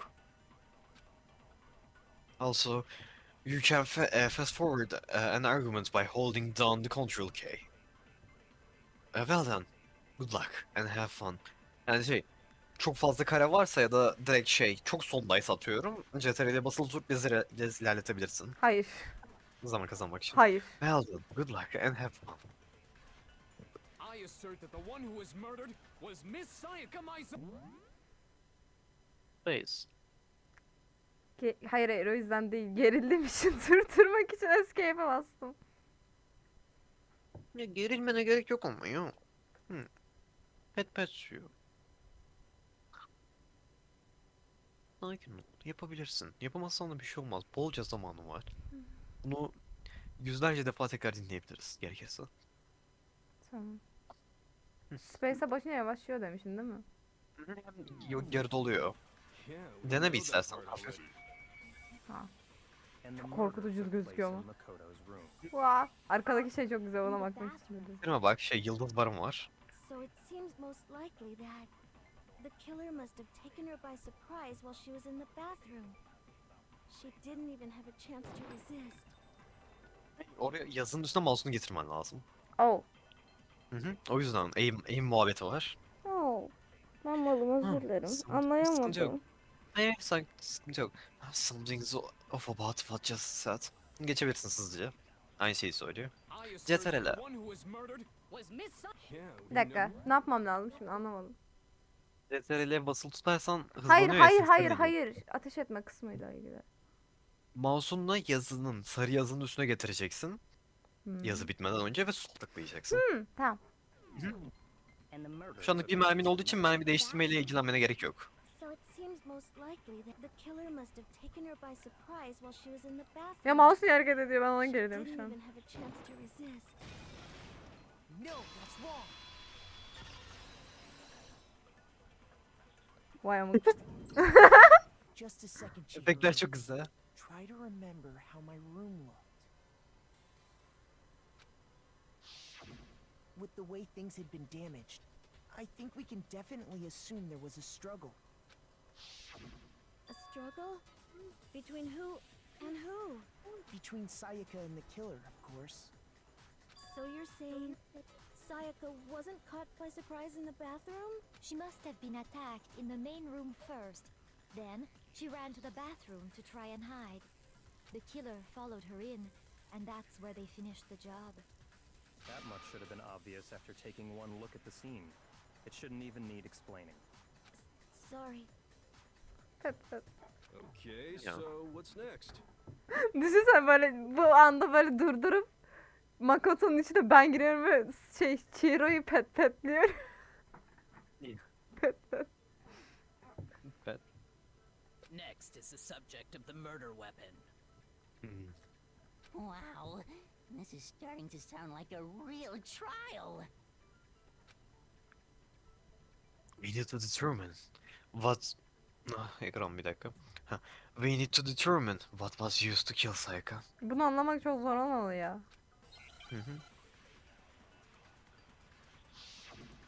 Bir dakika, şimdi bir şey soracağım. Ya da sormayacağım. Mermi değiştirmeyi mi soracaksın? Yani evet. So what was used to Mouse'un roller olması lazım. Mermi değiştirmek. Ya da E ile Q, ikisinden biri. Bakalım. Zamanı gelince görürüz. Yazmıyor galiba şu ana. Aynen bak, select true spot, mouse wheel. there was some kind of sharp object thrust into her stomach. Without a doubt, that is the murder weapon. So the killer used some random knife they had on him. No, that's Boom. wrong.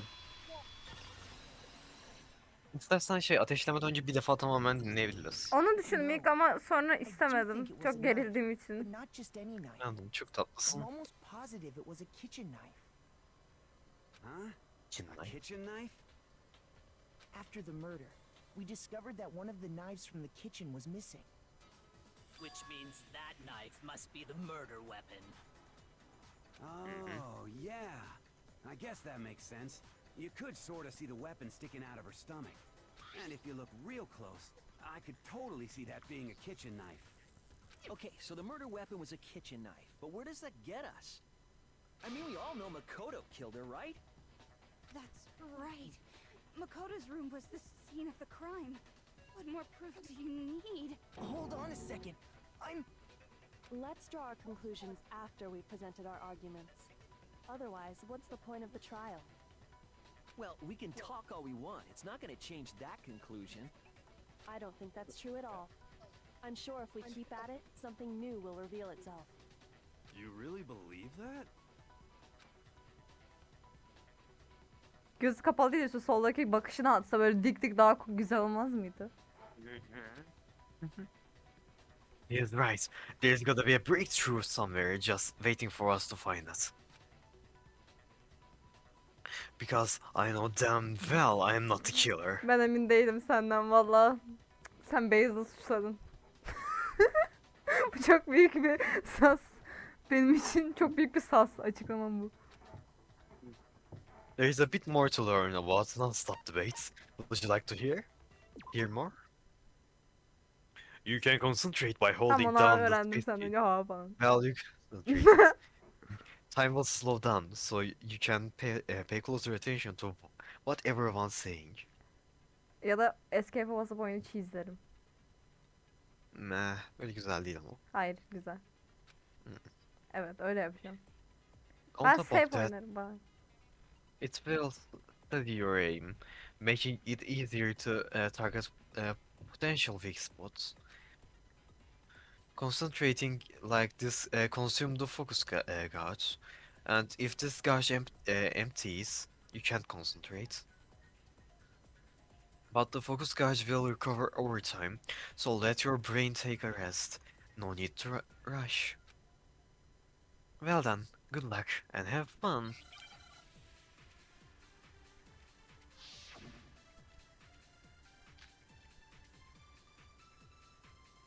Bu neydi ya? Ben hatırlamıyorum bunu. Ha şey hatırladım.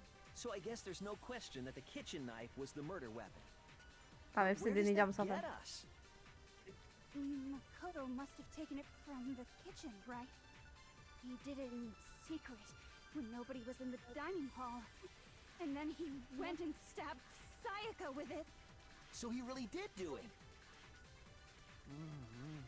Yes, then it's been decided. We've reached the end. Yani olunca hiç eğlenceli olmuyor ya. Some way to prove I didn't take the knife. The person who was in the dining hall last night should be able to do it. So I guess there's no question that the kitchen knife was the murder weapon. But where does that get us? Makoto must have taken it from the kitchen, right? Mouse'un hareket etmesi beni çok rahatsız ediyor ya. When nobody... No, that's wrong.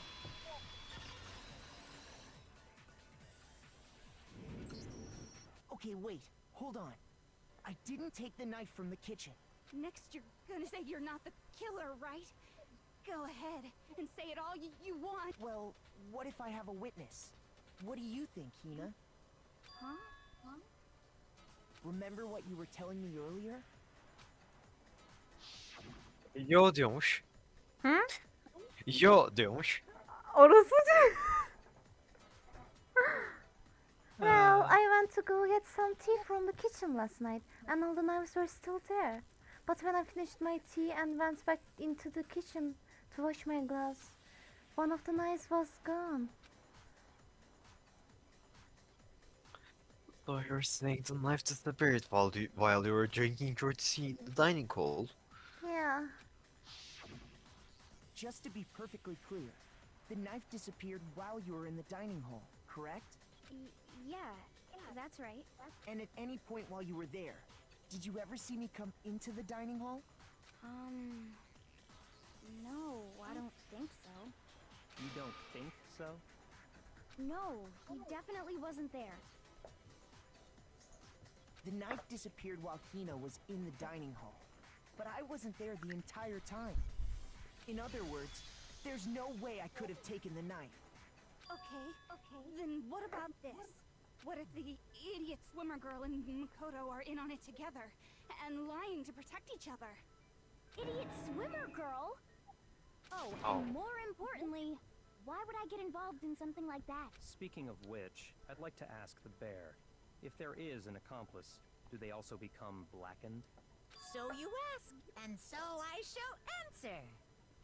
Each murder is allowed to have an accomplice, but only the one who does the killing will get to graduate. So in other words, two people can work together, but one of them has no chance of profiting from it. Then there's no way anyone would work together, right? Right? But what if they did work together and they just didn't know about the rule? Basil beni istediğin kadar suçlayabilirsin. Hakkın var. Good grief! Enough already! No, okay? There are no accomplices in this case! Oops! Did I say that out loud? Anyway, I didn't go to the dining hall, and I didn't take the knife. So I'm not the killer. Okay, so then, who did take the knife? Hina seems the obvious candidate. After all, she just said she was in the dining hall. No, no way! I swear it wasn't me! Sure, but can you or anyone else prove that? I can. Oh. Slay. That's right! Sakura was with me the entire time I was drinking my tea. I hate to have to ask, but just to be sure, Sakura's... Me. Right. But then, couldn't either one of them have grabbed the knife? Actually, no. Because, well... Just spit it out already. I stayed in Hina's room last night. Bu başka yerlere gidiyor ya. I got so scared thanks to those creepy videos. I wasn't really thinking, I just asked her to stay over. Which means we have airtight alibis. You Hey. stayed over? Doesn't that violate one of the school regulations? We're not allowed Yo. to sleep anywhere but the dorms, but it doesn't say we have to stay in our assigned room, so I don't think that's a problem. It is a problem. A boy and a girl spending the night together? It's unwholesome. But I'm a girl. I wasn't talking Sakalın about sıvadı you. başka. Hayır şey. I wasn't talking about you Oh falan my diyor. gosh. Daha komik olurdu. But if it wasn't either of you, then what other possibility is there? Then the possibility is there. Actually, there is one other possibility. Right, Hina? Oh, yeah, that's true. One other person did come to the dining hall while we were there. Why didn't you say so in the first place? Well, because they're not here anymore. Someone who's not here? Are you talking about? Sayaka. She's the one who came to the dining hall. And then later, she wound up dead. Ayaka? Makaton sıfırlaşkar. Okay, so... İmdat. Oh. Sen oku. Rahatça, ben öyle yazı okuyorum falan. Oğlum izleme sınırlaması yok ki. Hı? Tamam. Var, sağ üstte var. Sağ üstte var da 10 saniye değil ki o. 10 10 dakika. Ha. Ya.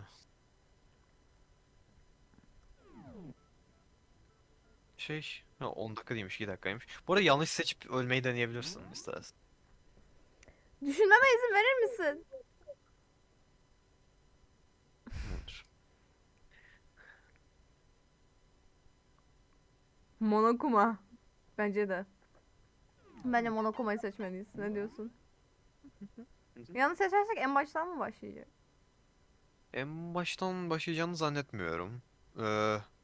Hayır. Öyle olmamalı. Emin değilim ama. Monokuma diyor ki ne? Ah yes, that seems quite plausible.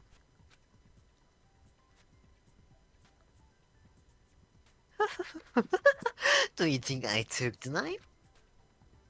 Don't be ridiculous. That would be that would make the class trial boring, and if there is one thing I hate, it's that. Ah yes, that also. Ah yes, that also seems quite plausible. Shoot! Ya bu kadar zor mu I- ölüyoruz ya? Embarrass myself in front of everyone.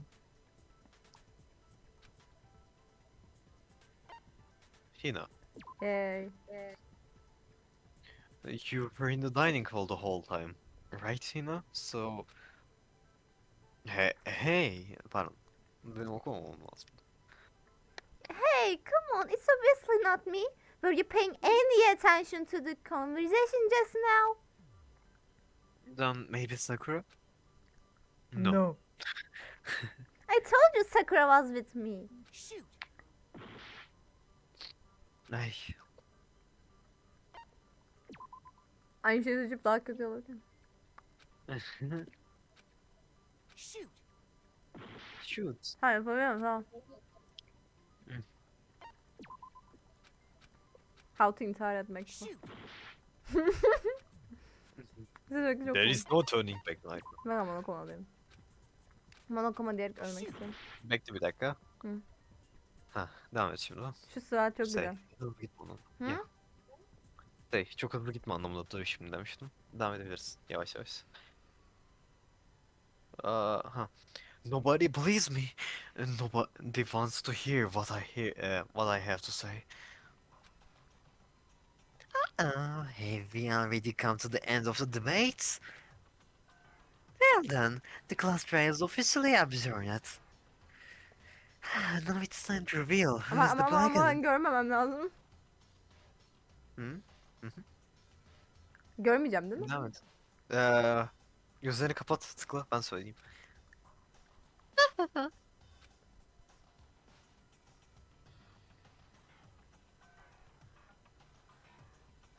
Ha, tamam devam edebilirsin. It would appear Pardon yanlışlıkla tuttum. It would appear that the one with the most votes is Makoto. However, Makoto is not the second. Too bad. Looks like the real killer gets a great shade. Congratulations to them.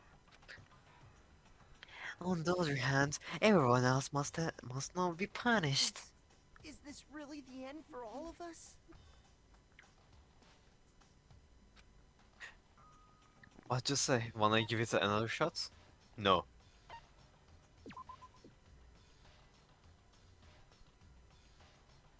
Tüh ya. Çok üzüldüm şu an. Bekle Haklıyım. dahası var. Aa, nasıl dahası yok? Nasıl yok ya?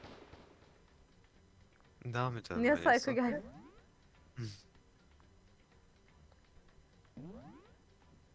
Tamam, bundan sonrasını biraz bir anlaman gerekecek o zaman.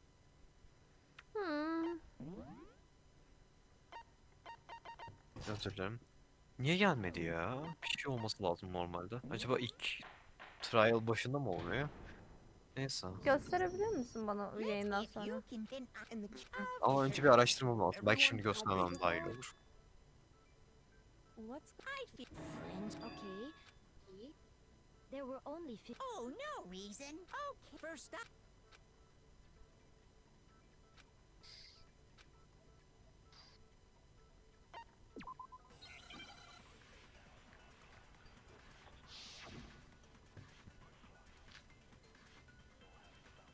I assert that the one who was murdered. Yeah, we know that. And the murder took place in In the bathroom. So it seems most like the killer must have taken her by surprise while she was in the bathroom. She didn't even have a İncelince chance to resist. komik olmuyor mu? Hı? Sesle incelince çok komik olmuyor mu? Yok. Hayatımda çok fazla video falan hızlandırdığım için hızlı şeyler komik gelmiyor. Just a second, Chief. Ya. With the A stroke between Saya. So she must the killer. that much should have been. Okay. Next. Wow. Bu yazıyı tam olarak okuyacağım bu sefer.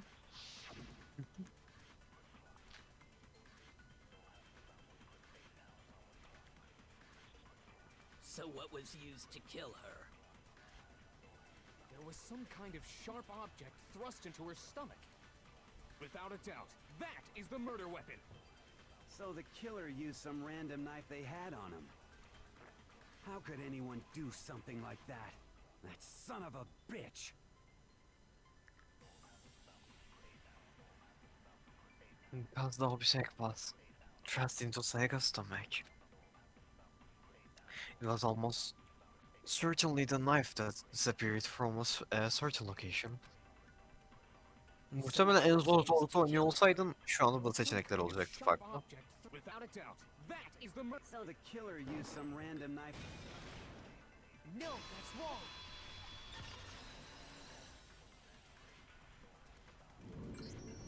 No.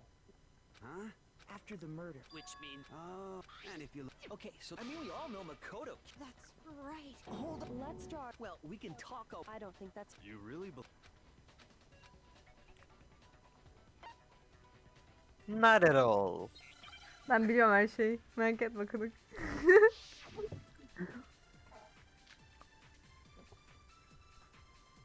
Aynı So I guess hesabı. there's no question that the kitchen knife was the. But where does that get us? Makoto must have taken it. He did it in secret.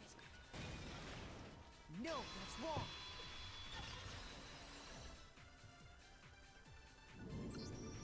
Okay, wait. Hold on. Next, you're gonna. Well, what do you remember? Bir dahaki non-stop debate geldiği zaman sağ tıklamayı deneyebilir Just to misin be Defne? Ama perfectly herhangi bir şey clear, değil, boşta. The knife disappeared while you were in the dining hall, correct? Anlamadım. Bir dahaki non-stop debate yani bu dönüyor ya sürekli replikler geçiyor. Ona non-stop debate deniyor. Non-stop. O oyun moduna. Non-stop debate. Hı hı. Hayır, demin dediğin cümleyi komple baştan sona anlamadım. O yüzden tekrar sordum. Anladım. Anladın mı şimdi yoksa? Cümleyi bir daha söyler misin? Cümlede dediğin kelimeleri Ha, duymadım diyorum. tamam. Bir dahaki non-stop debate geldiği zaman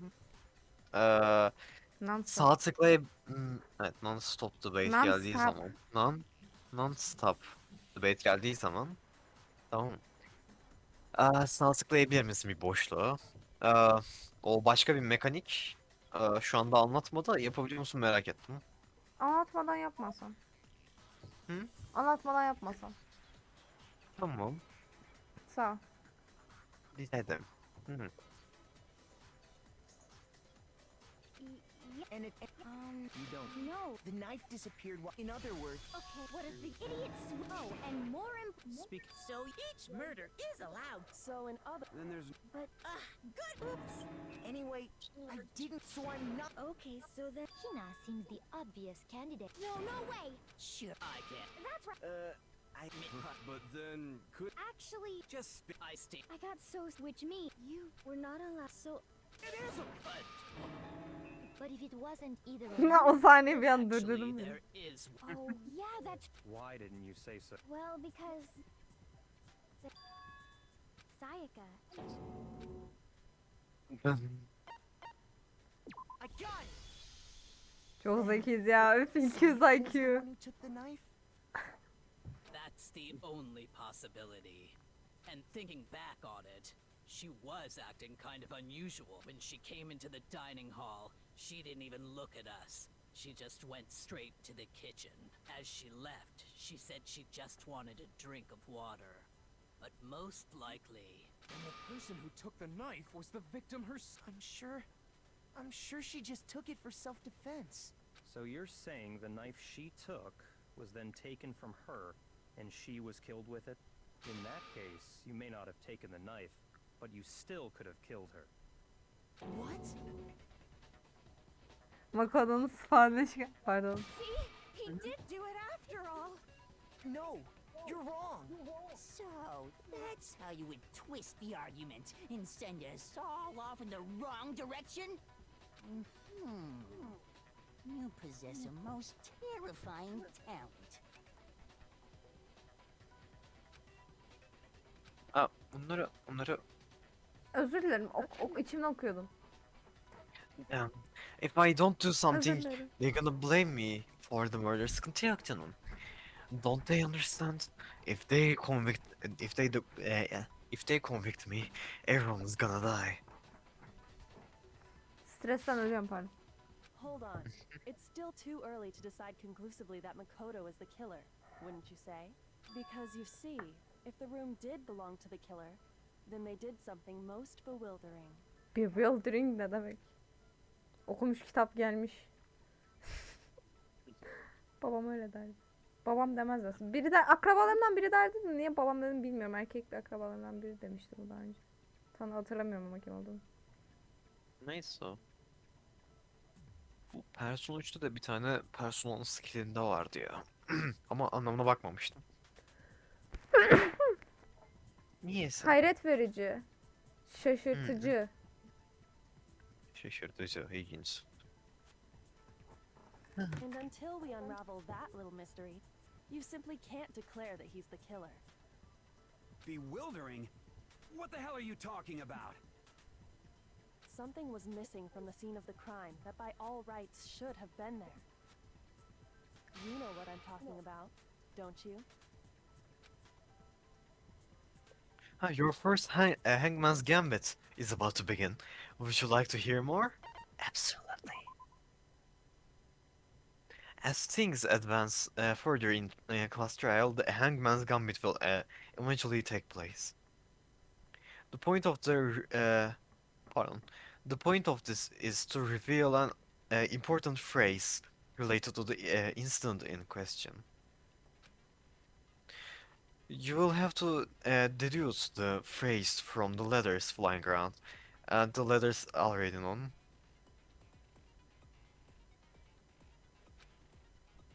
Complete the phrase by shooting down the flying letters in the right order. Ugh. Use the mouse to aim, then press the left mouse Onu button. anladım. Okumana gerek yok. If you shoot down the wrong letter, you will suffer damage to your influence gauge. Slay. If this gauge reaches 0, Onu or if- öğrendim. well done, good luck and have fun. Şimdi bu oyun Hangman's Gambit minigame'in esprisi elinde olmayan bir truth bullet gibi bir evidence'ı oluşturmana yarıyor. Hmm. Sırayla ortasında düşünerek. Bu yüzden ben şey demiştim. Normalde aslında anlayabileceğin bir şeyi uzun bir minigame oynayarak buluyorsun. Anladım. Something that should have been at the scene but wasn't. That must be the crucial point. If we can just figure out what that something is.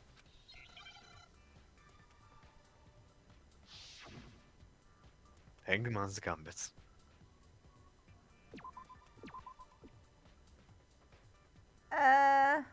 A'ya bas. Tamam. Bak ateş ettin. Yazı yazıyorsun işte böyle. Tamam da ne yazacağımı bilmiyorum. Yani ne eksikti? Bilmiyorum. Düşün biraz. Atmadım.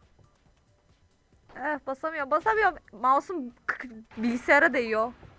Mouse'um bilgisayara değdi, hiç tıklayamadım, çok korkutucuydu.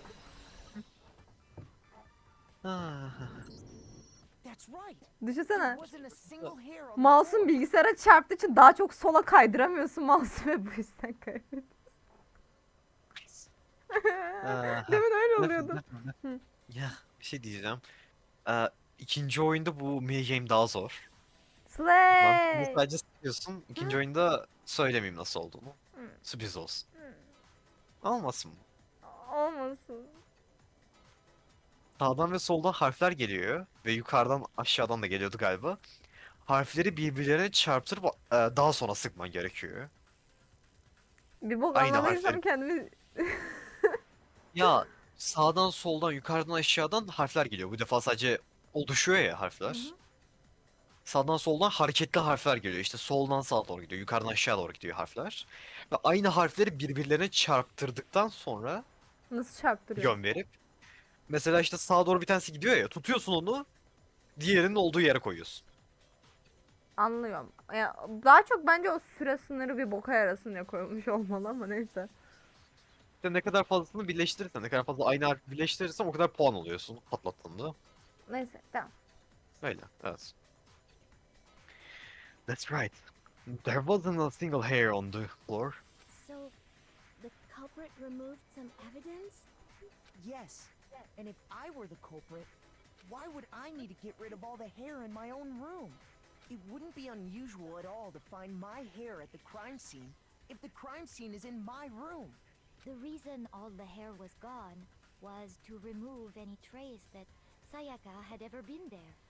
That makes sense, does it not? No. If that were the case, they would have had to do something about the body itself, not just her hair. Yes, very true, very true. Okay, then why wasn't there any hair on the ground? The killer got rid of it all, of course, to remove any trace that they had ever been there. Wait, then that means... Precisely. It's simply beyond reason to believe that the room's owner and the killer are one and the same. Then Makoto isn't the culprit? Niye bu kadar şaşırdın Beyzul? Beyzul üzülüyorum. Gelecekteki karım. But are you sure we can decide something so important based solely on the absence of some hair? No. There are other reasons that prove why Makoto couldn't have done it. I would like to hear these reasons. Do you remember anything remarkable about the bathroom at the scene? Sayaka was attacked in the main room first, then fled into the bathroom, right? Yeah, then they ran after her, got into the bathroom, and stabbed her. And how did the killer get into the bathroom? Did they have any trouble with it? What do you mean? It's fairly certain that the killer had some trouble getting into the bathroom. There was clear evidence left behind. Do you remember, Makoto? Çok komik gözüküyor düşündüğün şey ya. The killer struggled getting struggled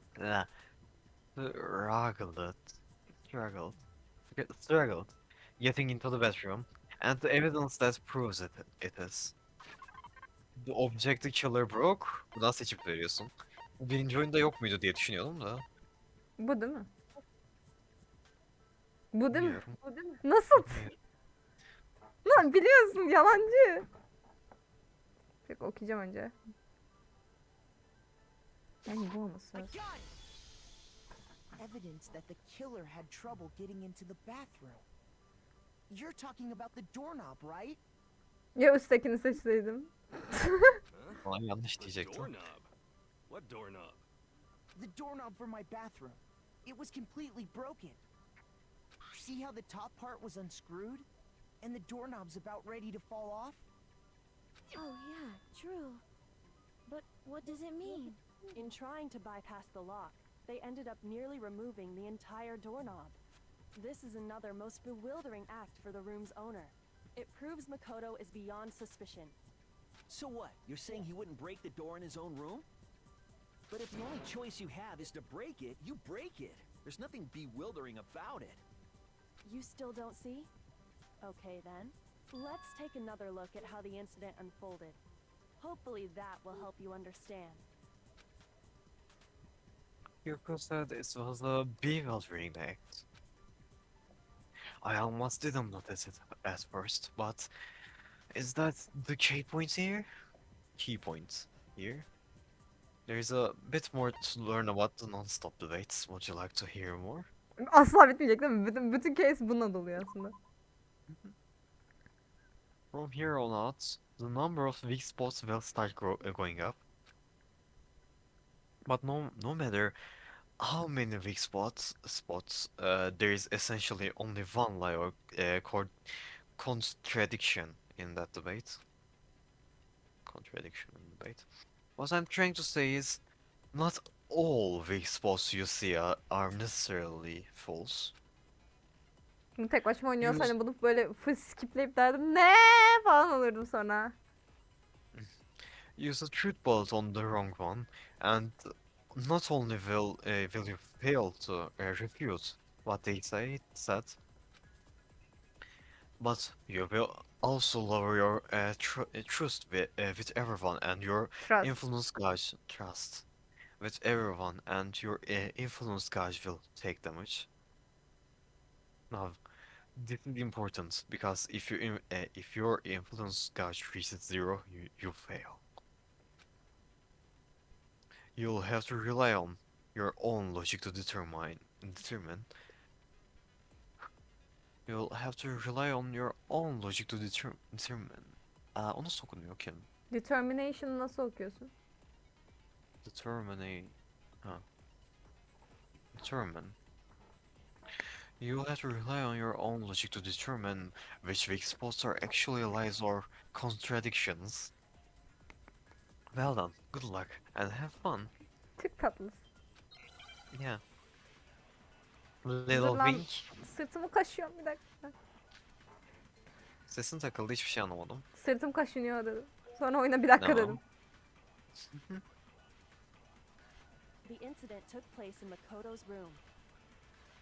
Sayaka was first attacked in the main room. She then fled into the bathroom. Then the killer ran after her. and they got into the bathroom. At that point, the killer had to try and bust down the door. Because Sayaka had locked it. And finally, the culprit had Sayaka cornered. And to finish the job, they stabbed her with the kitchen knife. It was you, wasn't it, Makoto? Admit it. We already know the answer.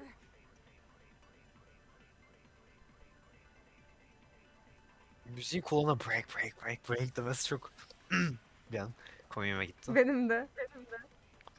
It's not because the door was locked. No.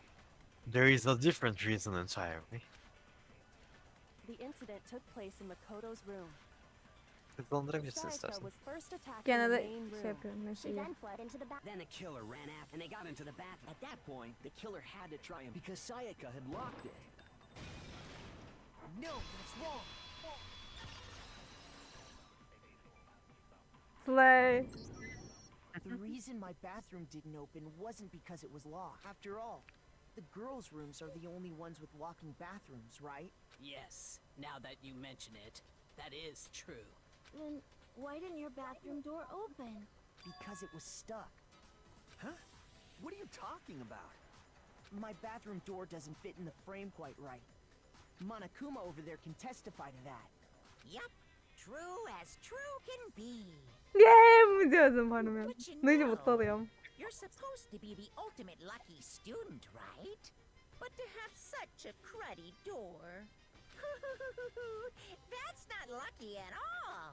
Şu an So the lucky reason olacak. the door didn't open was just because it was stuck. But the killer didn't know that and assumed it was locked. So they tore apart the doorknob to get in. Okay, but then why would the killer even think the door was locked in the first place? şey diyeceğim. Everyone should have known you can't lock any of the Demiştim boys' ya birkaç bölüm bathrooms. sürebilir diye. Ha? Class Trial birkaç bölüm sürebilir demiştim ya. İlk o kadar da uzun sürmeyebilir. Hala yarısına gelmedik ama yine de söyleyeyim dedim. Olsun. İlerleyince ve ileriki Bugün istediğim oyunlarda kadar açmış şey. zamanım var. Yarın erken kalkmayacağım. The Yine de killer söyleyeyim could dedim. easily make that mistake, thanks to one important detail about the scene of the crime.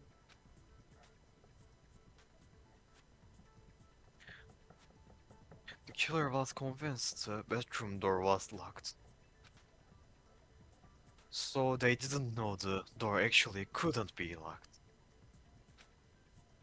In other words, the important detail about the scene of the crime that they didn't know was Anlamadım. Dediklerini anlamadım. Ben salağım. Bir dakika yayını geriye atıp ne dediğine bakabilir miyim? Dediğini anlamadım bizimkinin. ben söyleyeyim mi? Hayır. Odaklanamadım. Şey oluyorum yani ben kitap okurken de bir saniye bakıyorum ve he oluyorum ya. Okumadığımı fark ediyorum. O oldu. Bir dakika gerçekten bakmam lazım. Özür dilerim. The killer could easily make that mistake thanks to the unimportant detail of the scene. The killer was convinced the bedroom door was locked.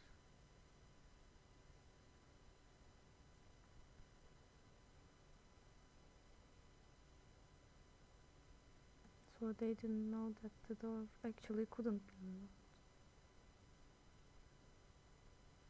In other words, the important detail about the scene of the crime that they didn't know. Ha, tamam. Bu o zaman direkt. Yani. Yeah. Yes, you got it. Aferin. Ya hayır bak çok basit bir şeyi anlayamamamın sebebi okuduğumu algılayamamam. Hayır. Özür Sıkıntı yok, sana dilerim. demedim. Bunu Hayır, sana bunu demedim oyun zaten. boyunca çok Karakter- fazla yapabilirim. Ondan bahsediyorum. O yüzden açıklamasını yapıyorum. Hayır, sıkıntı yok bu konuda. Bizim karakter I got it dedi ya, o yüzden ona dedim. Ben sana demedim. What? Are you saying the culprit didn't even know where he was? That's inconceivable. And yet, he's absolutely right. Say what?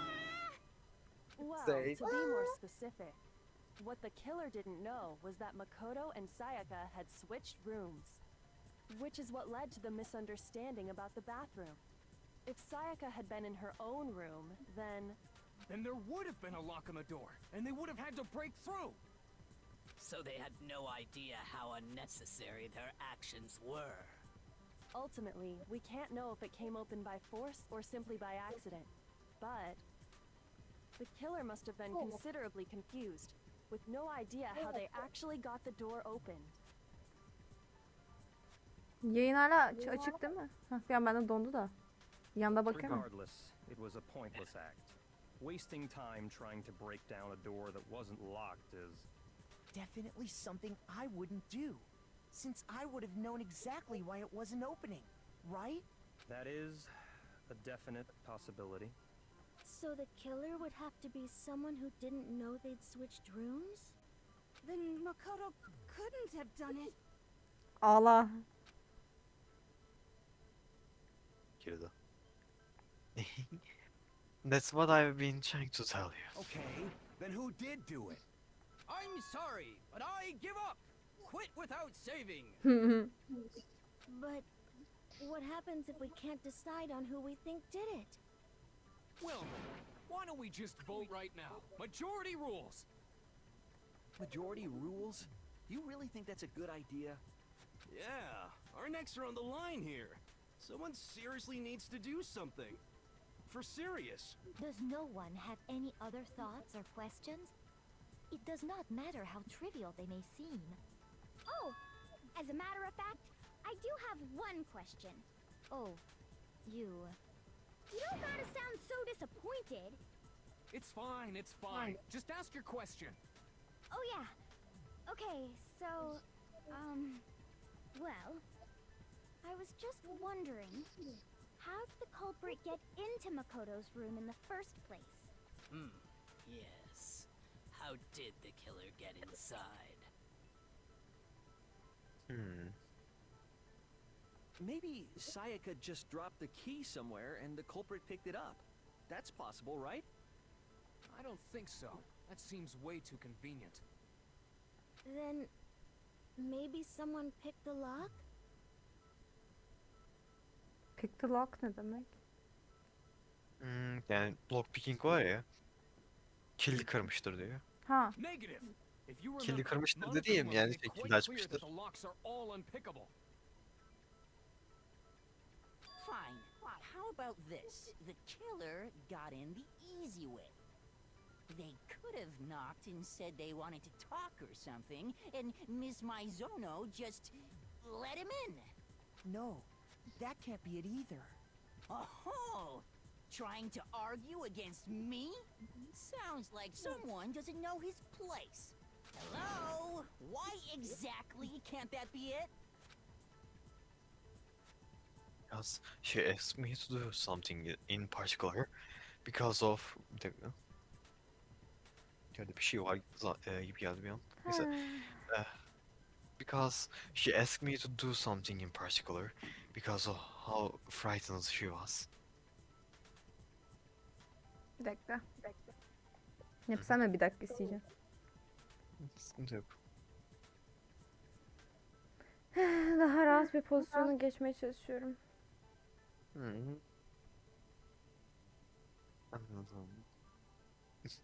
Çok tatlısın yine.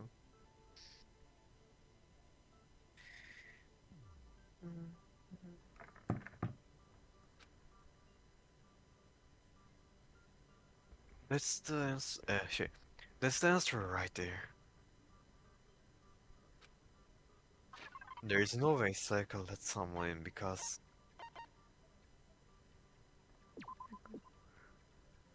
Order Makoto circuitry rooms with the keys and need to monitor.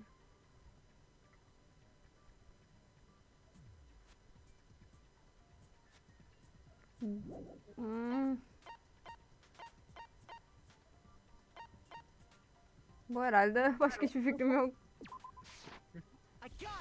Yes, way.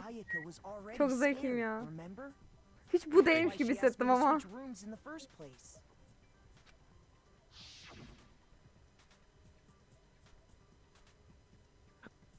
the same goes for Cycle.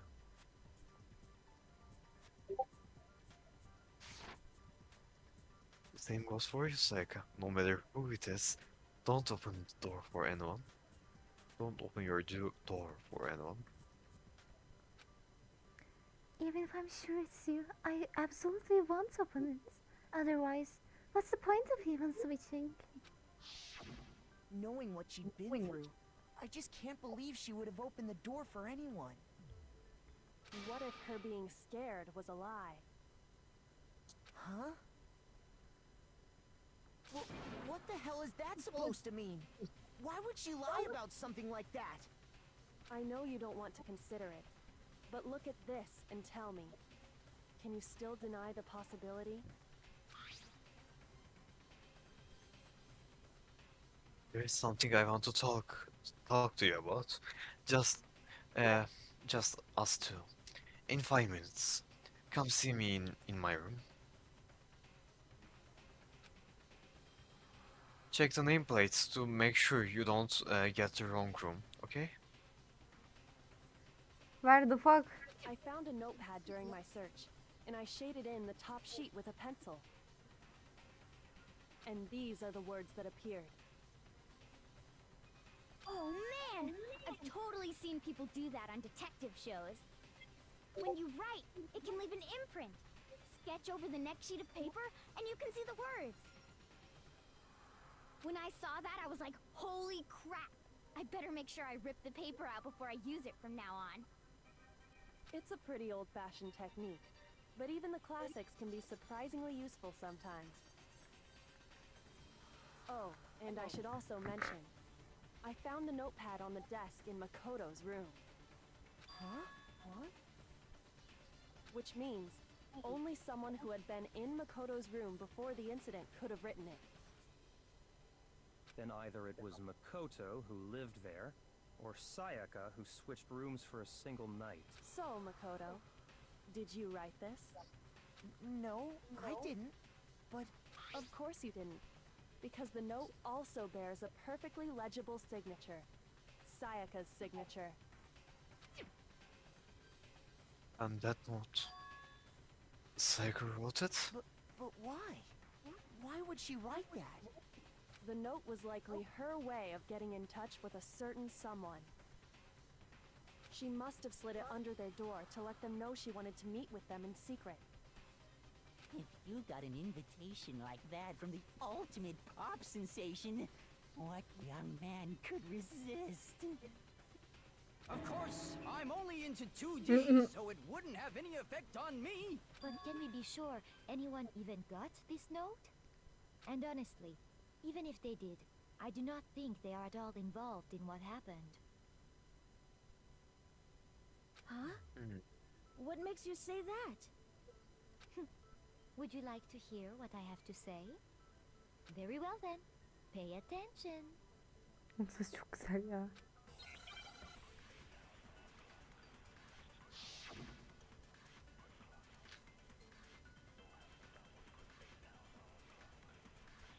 Biz orta zorlukta açmıştık değil mi? Hı hı. Sayaka and Makoto switched rooms, correct? But in the note, the place they were asked to come to, it specifically says my room. I see. So if someone read that note, then they would have gone to Sayaka's room. Exactly. The room that Makoto was staying in. So in other words, even if someone did read the note and did what it said, they would not have any connection to what happened. It certainly would seem that way. Ama iki sarı gözüken şey de aynı şeye gidiyor amına koyayım. Sakin ol. Ama ikisi de aynı şeye gidiyor. Sakin Ama ol. ikisi de aynı şeye gidiyor. Sakin ol. The killer went to my Ama room. hangisine vuracağım ben, ikisi de aynı şeye gidiyor. Tekrar okursun bir şey olmaz. The killer İkisi de went to aynı my şeye room. gidiyor. Mr. Dostaikas, and the reason for this is...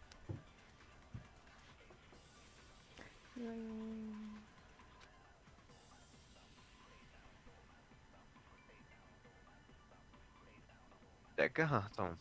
It has to be because of what got switched between my and Sayaka's room. İkinciyi seçeceğim. Düşününce ikinci daha mantıklı geliyor. Sayaka Tamam. and Makoto switched rooms, correct? But in the note, the place they were asked to come to, it specifically says My room. İşte bak bunu şey I yapıyorum. see. Bu da olabilir. So Öbürü de aynı şeye gidiyor. someone Bence had ikisi de aynı that şeye gidiyor. note. Bana. Then they would have gone to Sayaka's room. Exactly. The room that Makoto. No, that's wrong.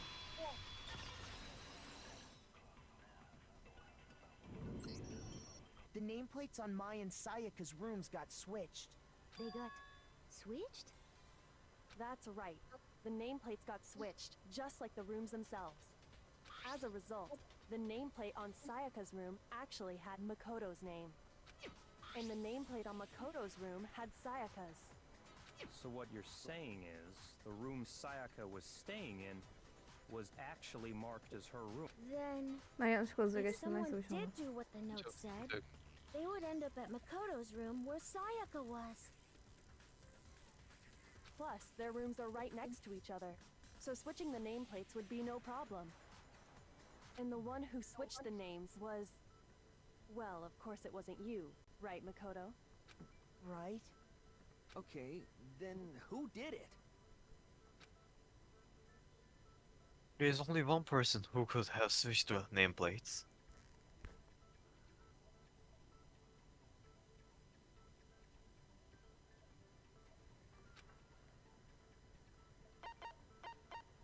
Aşağıya çekemiyorum pardon. Sıkıntı yok. The only other person Me who and Sayaka were the only ones who ever knew about us switching rooms. only other person who knew if we had switched rooms, Sayaka. Me and Sayaka. Ha tamam bunu okudu zaten. Bu söyledi zaten. Bir dakika ben okumadım. So the only other person besides me who would even know to switch the nameplates was Sayaka. You can also infer as much from her note.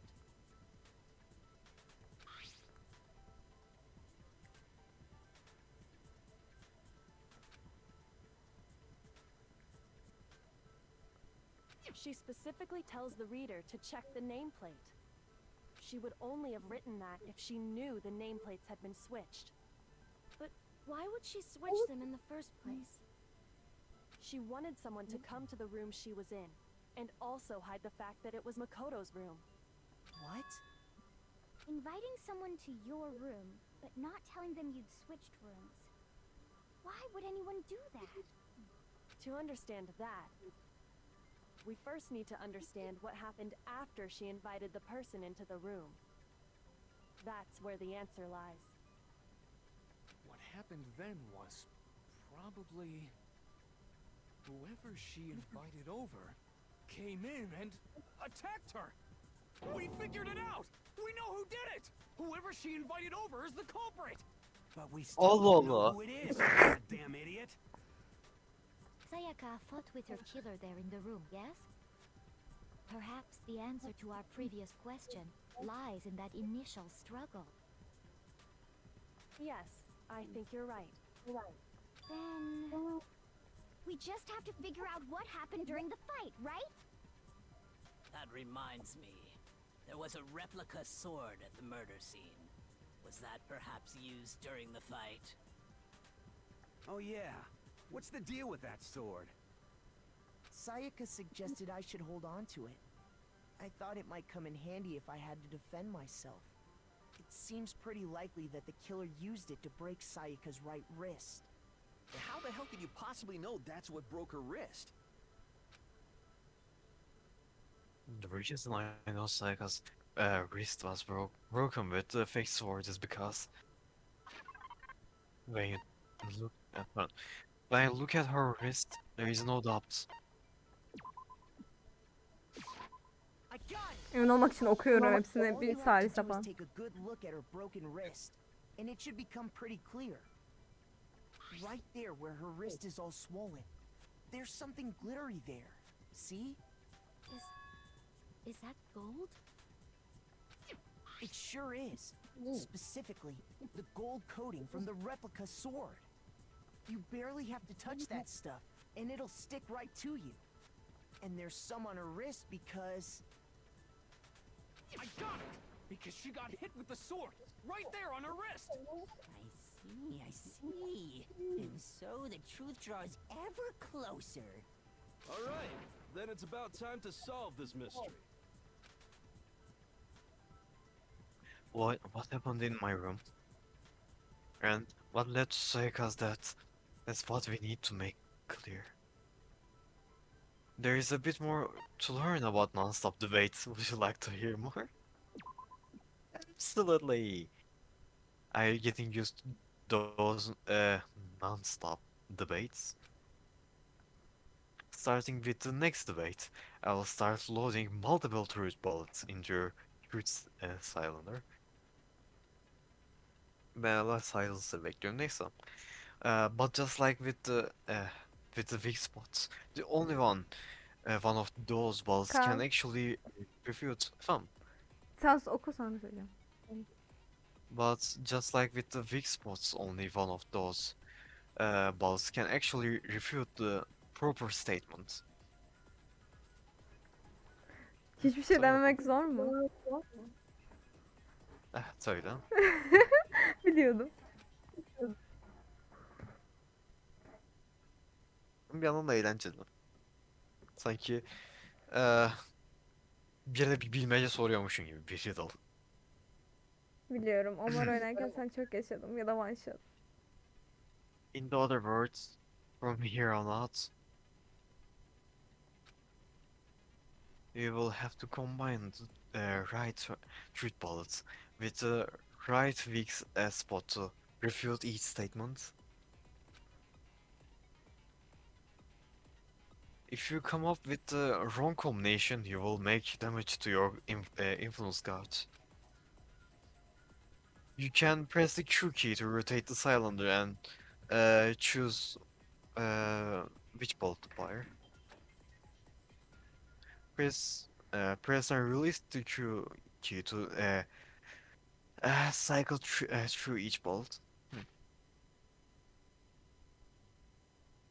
Mouse'la değil miydi lan bu? Neyse. Ha Or tamam. you can use the mouse wheel. En basiti o bence. Şey de yapıyorsun. Q'ya basınca direkt duruyor. Ne? Ya da yavaşlıyor muydu? Q'ya basınca direkt duruyor ya da yavaşlıyor. Mouse wheel'ı direkt hızlıca değiştiriyorsun. By the way, if the logic difficulty is set to kind, feather bolts will be loaded into the cylinder.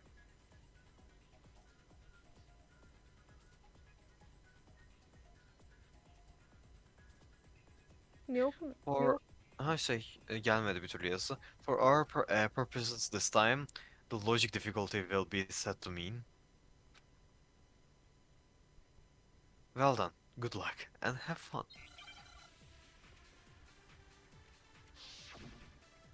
Q'ya basmayı deneyim.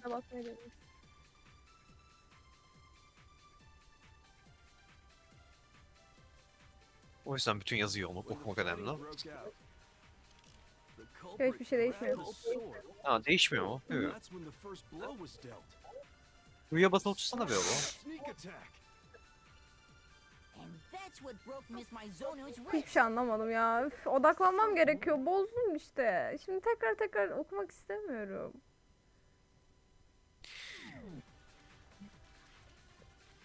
She grabbed the kitchen knife she had hidden away. But then the culprit took that from her too. And they killed her with it. And that's exactly what happened.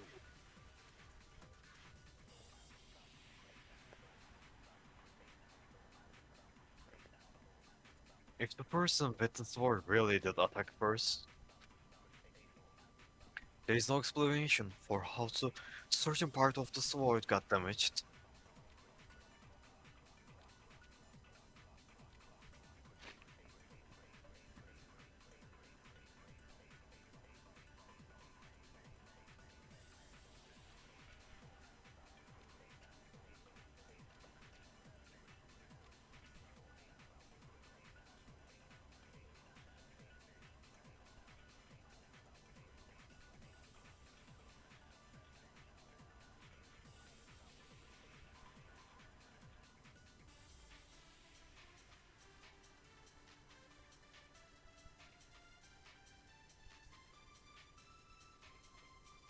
Tamam. İlk iki yazıyı anlamayı hiçbir şey anlamadım. O yüzden sana kızdım öyle. Özür dilerim. Kaan. Sıkıntı yok. Hadi devam edelim oğlum. Özür dilerim. Çok sessiz Hey kalmak özür dileme, hadi istiyorum. devam edelim. Tamam, tamam. Yok, sıkıntı yok, sıkıntı yok, sıkıntı yok.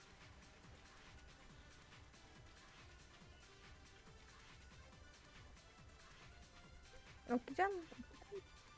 Okumadım ben bunu. Okudum. Okudun mu? When the fighting broke out, the culprit grabbed the sword, and that's when the first blow was dealt. A sword-based sneak attack. And that's what broke Miss Maizono's wrist. So she tried to fight back.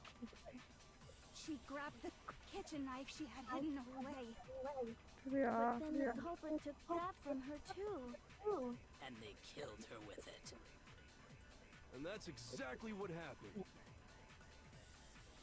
Emin olamıyorum. Yapabilirsin.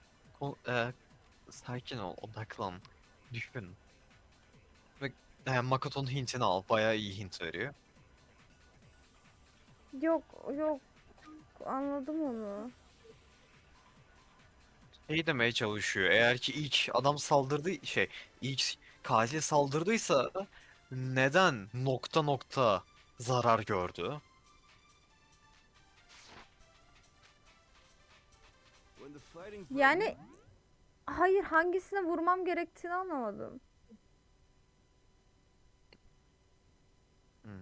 Bu biraz birkaç Okuduğumu defa. anlamadım, o yüzden soruyorum zaten. Tamam, sakin ol. Bekle bir. Bir daha bir bak benim dediklerimle beraber. Senin dediklerine bakıyordum zaten. Senin dediğini biliyordum ben. Çok haklısındır. Neden onun sheet'inin zarar gördüğünü soruyor kafasında. Tamam, onu anladım. Ama ikinciyi mi vuracağım, birinciyi mi? Onu anlamaya çalışıyorum. Direkt söylemeden birazcık daha hint vereyim. Bak şimdi. Daha önceden söylediklerine göre mantıklı düşünürsen eğer ki. Ben bir şey mantıklı mi oldu? düşünüyorum. Mantıklı düşünürsen. Sen devam et. Sesim düzgün geliyor mu şu an? Evet. Tamamdır. Kılıçla saldırmadan önce kılıcı daha iyi kullanmak için sheet'inden çıkarsın çünkü çok ağır diyor.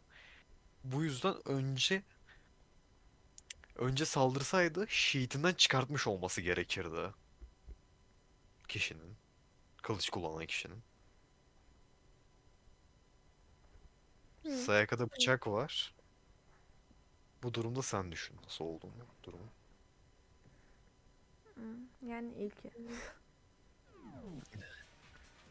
The culprit grabbed the sword. Hala emin değilim ya. Sıkıntı yok. And that's when the first blow was dealt. A sword-based sneak attack. No, that's wrong. Umarım doğrudur.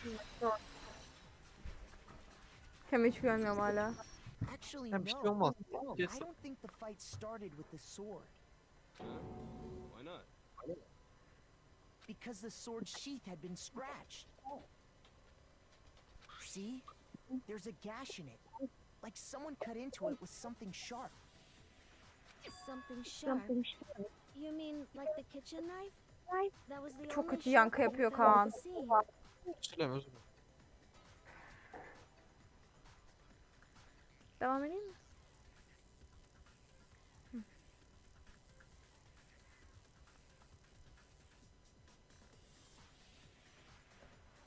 Devam edeyim mi?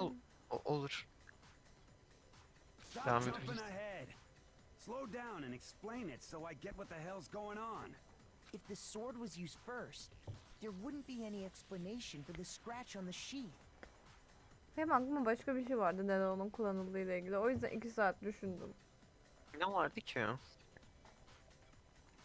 Saldıran kişi gerçekten ilk kılıçla saldırdı. Sayaka bıçak kullanmamak için ilk işte o ayırdığı bölgeyi kendini savunmak için kullanırken bileğini kırdı diye düşünüyorum. O yüzden 2 saat düşündüm.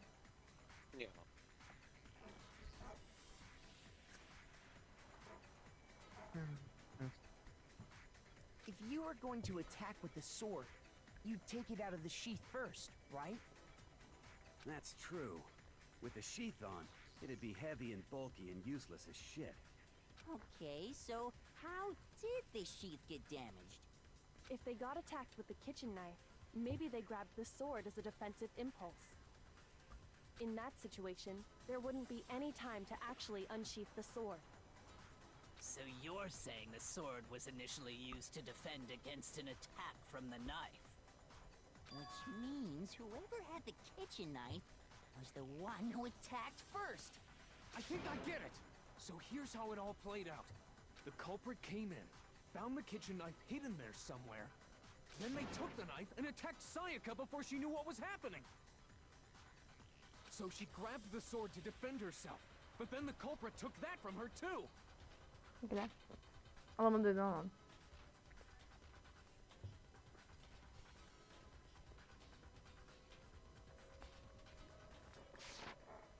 Then, after they broke her wrist with the sword, they took the knife and finished it. Sorry, but I don't think Sayaka used the sword to defend herself. What? How the hell can you not think that? Because she never held the sword at all. There's a certain part of her body that makes this clear.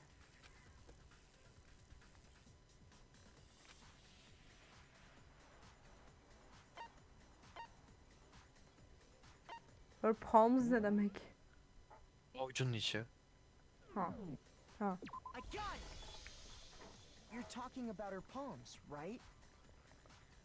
The palms of her hands were perfectly clean, so I don't think she ever picked up the sword. How can you know that just by looking at her palms? Like I said before, the gold coating on that sword comes right off. All you have to do is touch it. In fact, if you look, you'll notice that a lot of the gold has already come off the handle. It's safe to assume that's because whoever used the sword got some of it on their hands. There's really no way she could have picked it up and come away completely clean.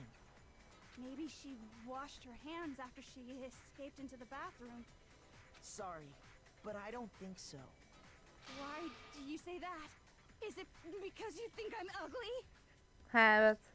No, that's not it at all.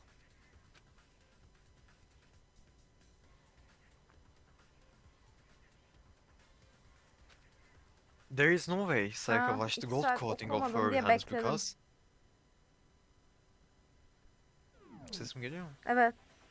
There that talks about what happens right there. She was afraid of what? Bence 3. According to the Monokuma file, Mükemmel. Sayaka's time of death was around 1:30 a.m. In other words, at nighttime. And the water in the bathroom shuts off at nighttime, right? Oh, I didn't know that. Actually, I haven't taken a shower here yet. Oh my. You're no different. You smell like a big fat ugly donkey. Hmm? I'm not sure whether to take that as an insult or a compliment. Lan. An insult, obviously. So anyway, if Sayaka never touched the sword, then that means the killer is the only one who used the sword. But hold on. If that's right, then the one who damaged the sheath with the kitchen knife was... The one who damaged the sheet would had to have been the one without the sword. I got it! Sayaka? She had the kitchen knife? But we already said that the attack started with... The person with the knife attacked first, and the sword was used as an impromptu defense. And the one who attacked first was... Sayaka? Makoto'nun sıfırleşke. Now do you understand? Çok güzel. She wasn't a blameless victim in this. No, far from it. It's almost as if she'd been planning to commit a murder of her own. She took the knife from the kitchen, then invited the culprit to the room she was staying in. And if it's true that she had the kitchen knife and attacked without provocation... Indeed. These are all the actions of an assailant. Bir dakika.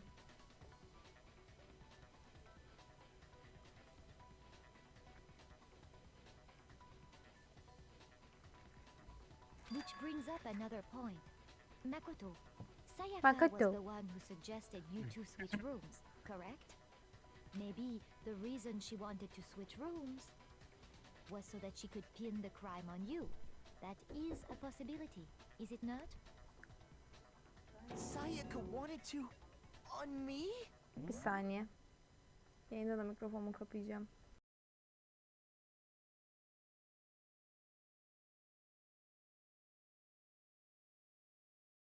Dop dop dop dop dop dop dop dop dop da-dum, dop dum dum dum.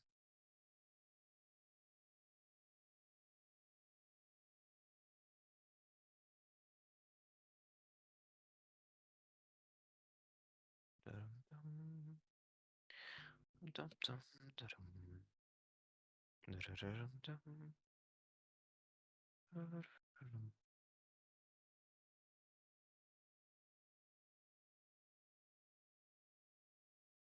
Da-da-da-dum. Geldim. Hoş geldin. Pardon, hadi devam edelim.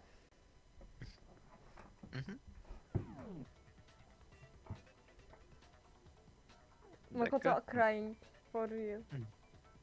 Sayaka wants to on me. Niye olmasın?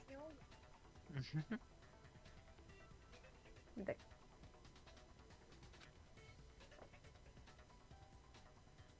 That would also explain why she would switch the nameplates.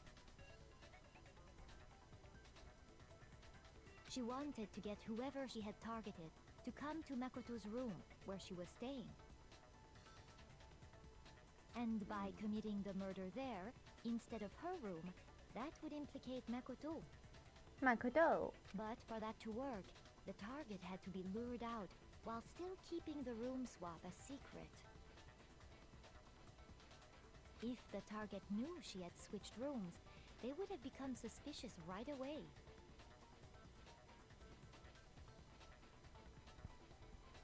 So all that's why she switched the names? But doesn't that plan seem a little risky? For one thing, even if her plan worked, Mr. Naegi would just tell everyone they'd switched rooms. I don't know. I'm not sure our soft-hearted Makoto is capable of that kind of cutthroat behavior. Şimdi konuşmayı hiç anlamadım, bir dakika ya. Ya Ne oldu? ekran takılıp duruyor. Ben de mal olduğumu düşündüğün için sinirlendim sandım, özür dilerim. Hayır. Byakuyan'ın dediğini kaçırdım. Böyle şey laf soktu gibi geldi ama göremedim. Bir dakika, password'um.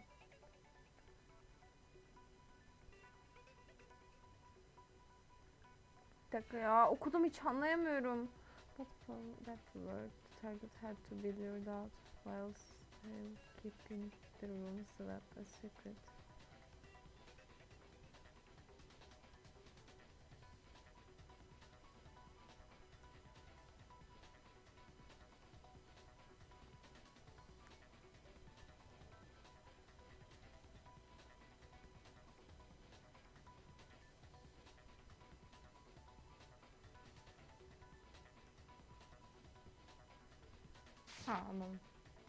I'm sure Sayaka realized the same thing, which is why out of all of us, she asked him to switch rooms. Evet. Plus, she was the ultimate pop sensation. A totally forgettable kid. Or a national superstar. Who are you more likely to believe? Wait, then you're saying she had this all planned out? Holy shit! But in the end, her plan backfired. She launched her attack with the knife, then found herself under attack in turn. That must be when her wrist got broken, and she was forced to drop the knife. The tables were suddenly turned on her, and she died at the hands of the one she'd planned to murder. Just hold on! That can't be true! Makoto ağlama. Çok ağladın. Ağlama. Because... Hey! You guys have totally derailed the argument. You're being super boring right now. Come on, hurry up and decide who did it. Wouldn't it be awful if I had to punish you all just because you ran out of time? Oh yeah, we gotta decide who we think did it. Ya Makoto çok ağladım. Makoto, right now you just need to concentrate on figuring out the answer to this mystery. If we can't uncover who murdered Sayaka, it's over for all of us.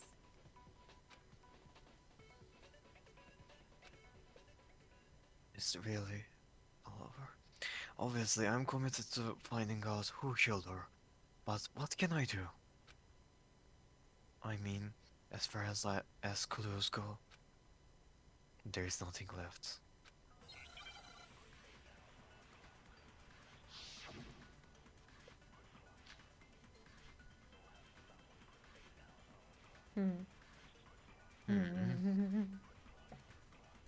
It's easy just Evet, to there say, is nothing hey, left. decide who did it. But there just aren't any more clues, right? Very well. Then let's review all the clues we've found up to this point one more time.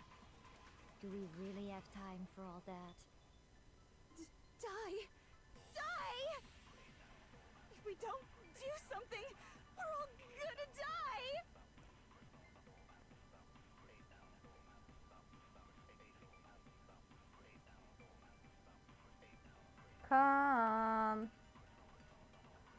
Kaan. Al. Arkadaşlar Kaan ölmüş. Geldim. Pardon. Aşkım öldün. Seni özledim. Seni çok seviyorum. Hadi gel oku. There is still one clue left. I'm sure of it. Sayaka left it on the wall. He was leaning up against. It's easy just to say, hey, decide who did it. But there just aren't any more clues, right? Mantıken bunu bulmam lazım değil mi? Daha başka yok derken hayır var deyip bunu demesi lazım. Evet. Ben diğerlerini göremedim, direkt gittim ben de. Diğerinde diğer sarı mesajlı şeyde Taka şey diyor. Hadi bütün clue'larımızı gözden geçirelim diyor. Yani bu olsa gerek. Yakında. Allah Evet gidiyordu. korktum ben de biraz sola kaydıracaktım ama bilgisayara çarpıyor mouse. O yüzden inanarak There bastım. still might be one clue left. Sayaka's dying message. Dining. Wait, what did you say? The dying message. She wrote something on the wall behind her, remember? 11037. Hayır. Siz Written in malsınız. her own blood. There must be a clue about the killer hidden in there.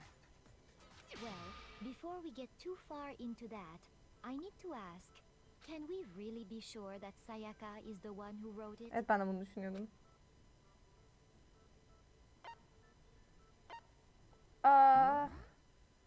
Sol eliydi değil mi? Aynen. İndeks finger olması lazım. İndeks Ristle finger yazamaz. ne demek olduğunu bilmiyorum. İşaret parmağı. That could only be because she used that finger to write the message. I see. She broke her right wrist during the fight, so she'd have to use her left hand to write. Sure. I think we can all agree Sayaka wrote it.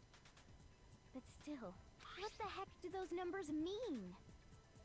What? Hey, Ya, Chihiro. okumayacaksa adam You're a çok uzun süre computer AFK nerd or kaldı. whatever, right? You should know all about numbers and shit. No, that's not... Yes, I'm a programmer, but I don't see any kind of meaning in these numbers. Çünkü onlar number değil. Of course. It's because they're not numbers. Kuyuk ol ben de artık Kuyuk'u çok seviyorum. Yazı ilk yok falan demişim. Oh, yeah, it looks like... Yağız yok, ganimet bizimdir. No, it's just... look at the numbers, assuming they're not numbers. Don't these first two, 1-1, look less like two numbers and more like one letter? Ah, you're right. The connecting line is barely there, so I assumed it was 1-1, but looking at it now, you could also read it as an N. Hadi canım.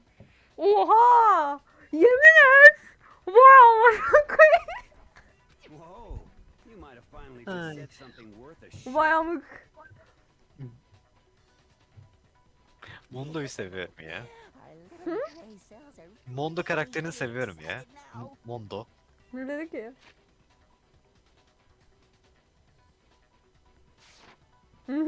Yo sert ama doğru konuşuyor, iyi konuşuyor. O yüzden. Küfür ediyor ama doğru ediyor. O yüzden hoşuma gidiyor. But even if that really is an N037, doesn't make any more sense than before. Hani Makoto bunu sen artık beynini kullan yavrum. Lütfen ilk defa bir kere hadi. Sen malsın. Geri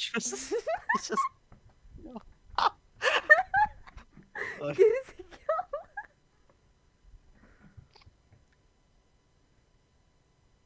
Ay. Okuyacaksın mı? Okumadın mı? Damn it. It's not no use. I just don't know. Rotate the image 180 degrees.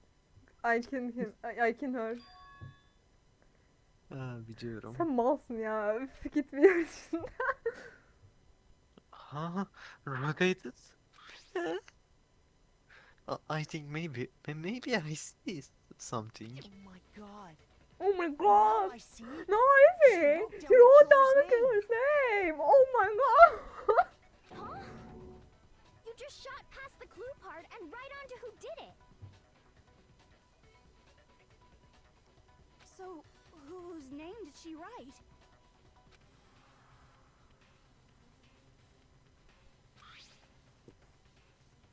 If you turn her message 81 degrees, 81 değil. Maç oku. Sayaka's dying message reveals the real killer's name. If you turn her message 180 degrees, it should become crystal clear. Kendimi seçiyorum değil mi? Herhangi birini seçebiliyorsun var. Ölüleri de seçebilirsin. Sana kalmış. En uzun yolu seçtim gitmek için. Here's my answer. The key to solving this mystery was simply to rotate the writing 180 degrees. Evet. If you turn the message around, it becomes the letters L-E-O-N. L-E-O-N. Allah. Or more accurately, Leon. Oh. What the hell are you talking about? It's just a coincidence. It's just a bunch of random squiggles that happen to look like my name. No, Düşünsene it's ha. not random at all. Katil Celeste olsaydı böyle yavaş Celeste diye yazıyor. Celeste değil, Celeste. Bizim okulda Ömer bir dakika. Neydi ya? Ha.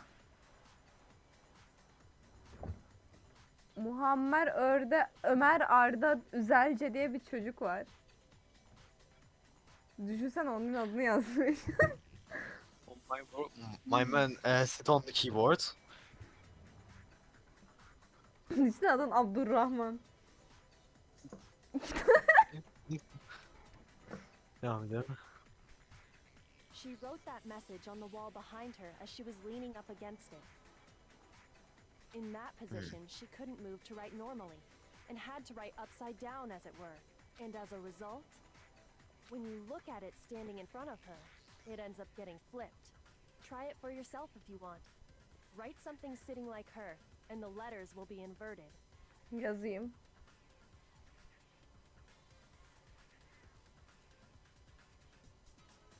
Yo. Nasıl ya? Kamera açayım mı sana? Hayır gerek yok. Sadece normal yazıyormuş gibi düşün elinde. Ama tersten. Elini arkaya koyarak. Tamam Eli- gene Ters Noel çeviremez. yazmış oluyorum mantıken ama tersten Leon oluyor. Ve L ters olmuyor. L'nin aşağı ise aşağıda oluyor. Hayır. Düz yazıyorsun hızlıca. Normal yazıyorsun. Bak elini masaya koy Daphne. Parmağınla Leon yaz. Bir dakika. Büyük Sonra- harfler yazmam lazım değil mi? Efendim? Aha. Hı. Tamam. Şimdi aynı yazıyı al ve arkana doğru döndür. Arkana doğru şey yap, kaldır. L'yle aşağı yazıyorum. Sen öyle yazıyorsun işte. Yok. Hayır hayır, kötü bir şey değil, kötü bir şey değil bu. Neyse ben bunu zaten çözeli 24 saat falan oldu. Siz eziksiniz, siz salaksınız. Ben başka bir şey demiyorum, ben devam ediyorum.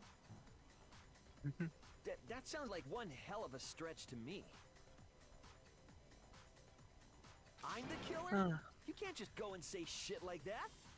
If you're not the killer, then why did you try to destroy the evidence? Huh?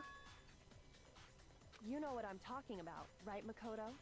The evidence Leon tried to get rid of? Hangisi lan?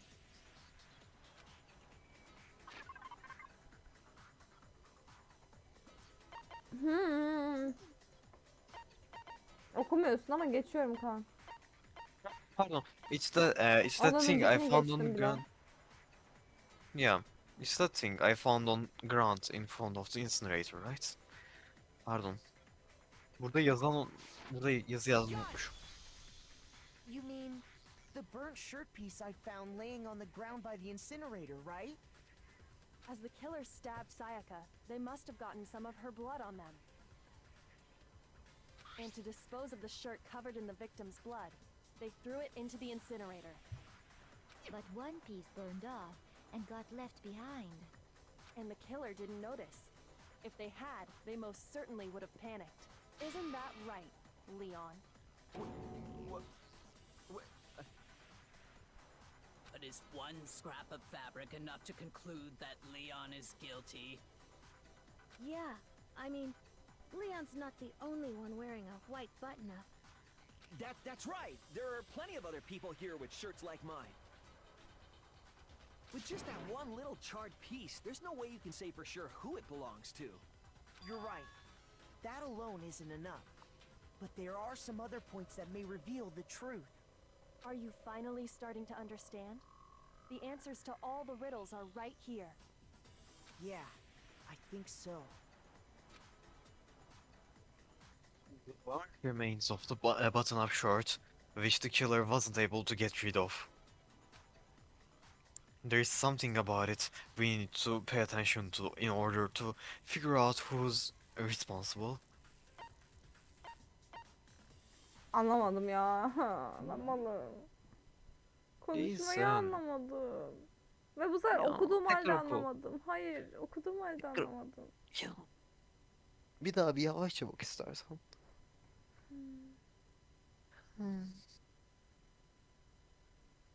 Oyun içerisinden de bakabiliyorsun. Hayır.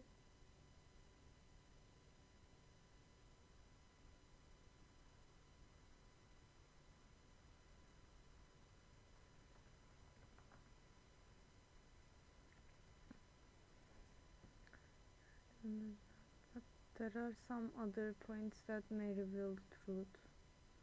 Are you finally starting to understand the answer to all your right here? Yeah, I think so. Ben hiçbir şey anlamıyorum. The burnt remains on the button-up shirt, which the killer wasn't able to get rid of.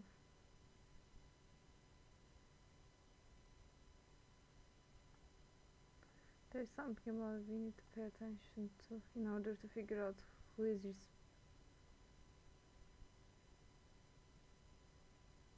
how it was mı, where it was mı? Hiçbir fikrim yok. Yani bir şeyi disposelayacaksan her şekilde treasure olacak. Ha? O yüzden Dediğin bir şey cümleyi de anlamadım. bir şey disposelayacaksan her şeyle çöp olası olmak zorunda. O yüzden neresi olduğu önemli değil. Ne zaman olduğu da çok da önemli değil. Her şeyde. Nasıl olduğum önemli. Düşün, orada kapı kapalıydı. Ortamın ve nasıl yapıldığı önemli. Katil bulmanda. Ver mi? Ben hav mı o zaman? How? Olmalı, I guess. Tamam. Sert söylemedim. Özür dilerim. Sert anlamda söylemedim onu. If you Defne. look closely at how the shirt was disposed of, we should be able to figure out who the killer is. Ha şimdi anladım Defne. ben. Seni seviyorum. Hı da seni. Oh yeah, that's a good point. I think I know what you're gonna say. You can't reach the incinerator without opening the gate in front of the trash room, right? And obviously, you wouldn't be able to hit the switch to turn it on either. You need the key to get in, and the one with the key was the person on cleaning duty. So the killer had to be whoever was in charge of taking care of the trash, right? Interesting.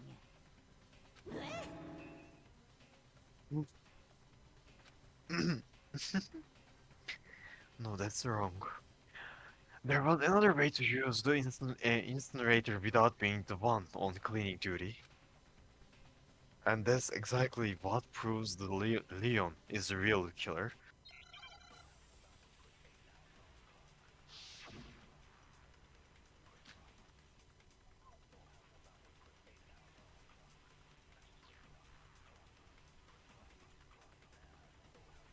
The key to the trash room. Whoever was on cleaning duty must have had it, right? So the only one who could get to the incinerator was the person in charge of the trash? And you'd have to get close to the incinerator in order to destroy the evidence. Which means the only possible suspect is whoever had the trash room key. Okay, so the person who would have had the trash room key was... Huh? Me? No!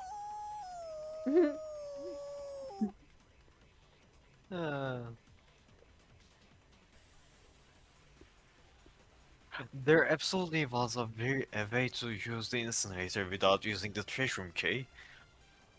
The killer was able to turn the incinerator on by using something I found on the ground nearby. Hadi canım. The key to the trash room. Whoever was on cleaning duty must have had it, right? So the only one who could get to the incinerator was the person in charge of the trash? And you'd have to get close to the incinerator. No, that's wrong.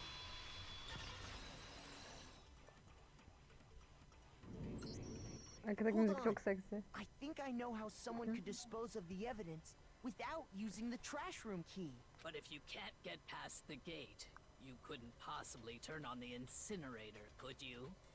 Yes, you could. If you used this. What is it, some kind of glass ball? It's busted to hell. Actually, it was supposed to be a crystal ball, but, But how would you use it?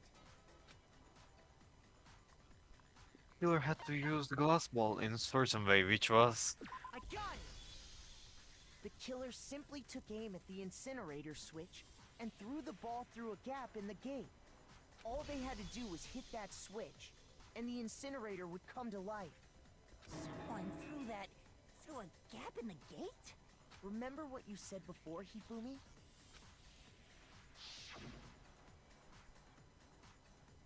Huh? Someone turned the incinerator on? Very strange. I'm quite certain it was last time I was down here. Perhaps it was the work of a fairy. Hifumi had the key, so the only way the incinerator could have been turned on without his knowledge was because the killer was able to hit the switch without opening the gate. Once they'd gotten the incinerator going, all they had to do was ball up the shirt and toss it in. Hey, come on! What the hell is this? All you have to do is look at the scene to know that the killer never actually went inside the trash room. The shards of broken glass, the incinerator left running, the piece of shirt that escaped the fire. If the killer had been on cleaning duty, the evidence would have been taken care of much more thoroughly. Wait, no, just hold on. But the distance from the gate to the incinerator has to be at least 30 feet, right? The pinpoint accuracy you'd need to throw a glass ball that far and Pardon. hit something that small. Can someone really do that? That's right! There's no way! It'd be impossible! Difficult, absolutely. Impossible? I don't think so. Because the killer is... It wouldn't have been much of a challenge at all for the killer because I got it! Because the killer is the ultimate baseball star. Isn't that right, Leon? Do you have any idea how stupid you sound right now? A target 30 feet away would surely be little challenge for the ultimate baseball star. You can't be serious. I'm not the killer! These goddamn shipper brains have got it all wrong, I'm telling you! You still won't admit it? Okay then, Makoto. Go ahead and review the incident one more time to make his crime perfectly clear. And with that, we can end this. Listen to me! What the hell do you mean, end this? Say what you want, Leon. But all the questions have been answered, and the truth has been revealed. Now here's what happened. closing argument is about to begin. Would you like to hear more? Hear more? Bir de arada bölüyor ya, çok üzücü bir şey. Every case has one last element to bring the class trial to an end. This is the closing argument. In this phase, you will give a complete summary of the case. You will have to reproduce the flow of events for the case in the form of a comic book. However, you will notice that in the comic, there are a number of pieces missing. It's up to you to complete the comic using the provided truth panels. Also, if you take aim at a missing section and press the left mouse button, holy cow, you will get a hint that might lead to a breakthrough. Well then, good luck and have fun.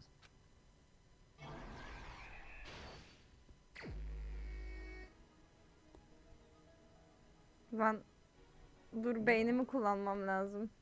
Okuduklarımı anlamam için. Çok tatlısın. A ve D'yle page değiştirebiliyorsun. Hı? A ve D'ye basarak page'ini değiştirebiliyorsun sayfayı.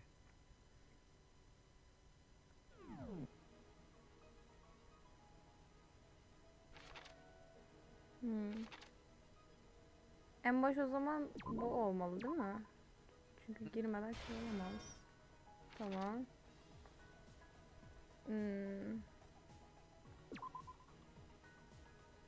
Olması lazım herhalde. Umarım budur.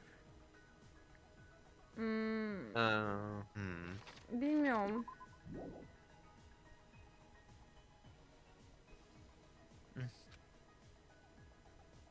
Delikler 5'ten fazla var bu arada. O yüzden bunların hepsini yerleştirsen de daha kalanı gelecek olması lazım. Evet bak.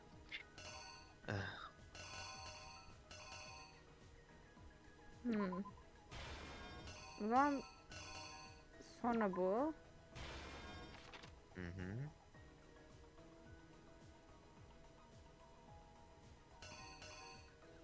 Bu herhalde sonra. Ha yok. Bir dakika. Öyle galiba evet. Sonra değiştirebilirim belki değil mi? İstediğin gibi değiştirebiliyorsun. Şey yapıyor. Böyle diyor. Bir dakika.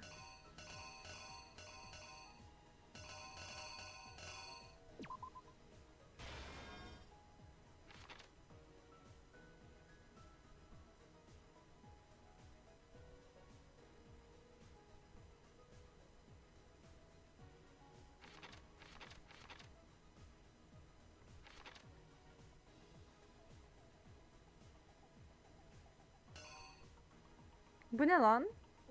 Ha, top. Tamam, bir an ama. Bu ne? Ha, yanan parça.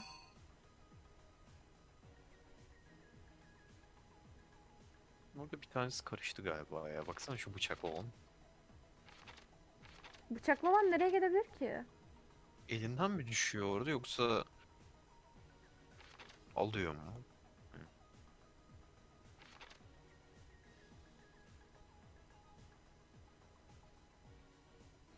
Kapı açık ama burada baksana. Çizimde olsa gerek o zaman. Hı? Banyoya girmeden öncesinde olsa gerek. Tuvalete yani. Banyoda. Hiçbir şey anlamadım. O bıçağın olduğu sahne tuvalete girmeden öncesinde olmalı. O zaman diyorum. Onu diyorum Kız işte. zaten orada. Hı hı. O zaman Psycho attack return.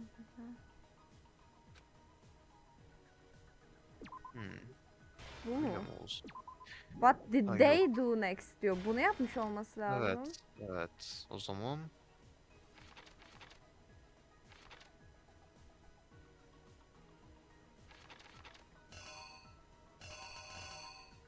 Leon'un adını yazacak olmalı. Bu bence ya. Hayır hayır hayır hayır. Bir Bilmiyorum. dakika. Bir That sonrakine geçsene. Sayaka used the last of her strength to leave something behind. O zaman bu mu? Evet. Hı. Hı hı. Biraz düşünelim.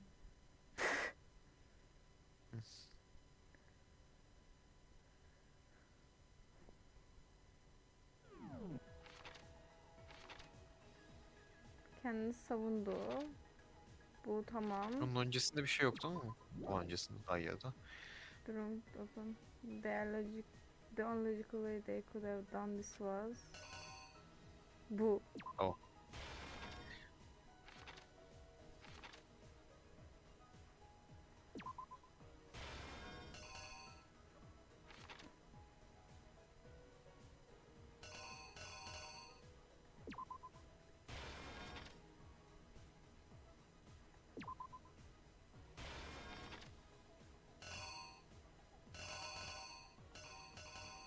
What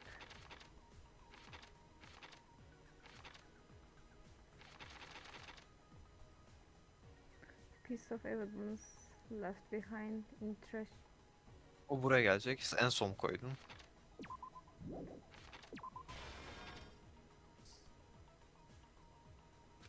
Ha, o zaman bu ha böyle tamam. Onun olduğunu ben unuttum, pardon. Yok. O zaman bir tane fazla mı var? Galiba öyle oldu evet. Evet ama düzgün oldu bence, başka bir şey yok. Sen ne düşünüyorsun? Hı hı. Hadi react. Kontrol edelim mi önce? Olur Evet, lütfen. odaya girdi. Yok sonra yarıda kesiliyor çünkü. Güzel olmuyor öyle.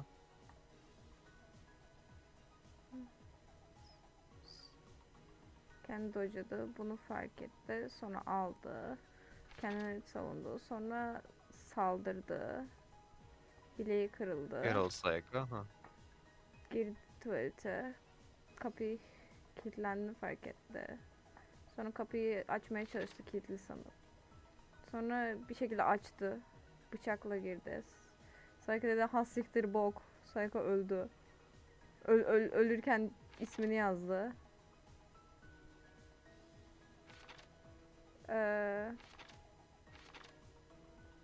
Sonra odayı temizledi. Sonra havli hareketlerle top attı. Retrieve ball. Sonra bunu fırlattı. Sonra yandı. Bu parça düştü ama. Bu kadar. Tamam. Here's exactly what happened. I think I'd better take one more look back at the case from the beginning.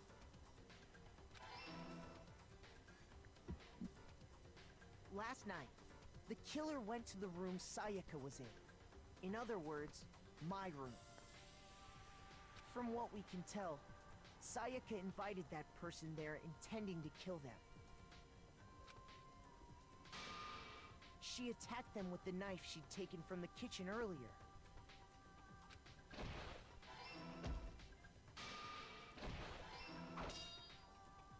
But then something happened that she wasn't prepared for. They grabbed the fake sword I put in my room and fought back.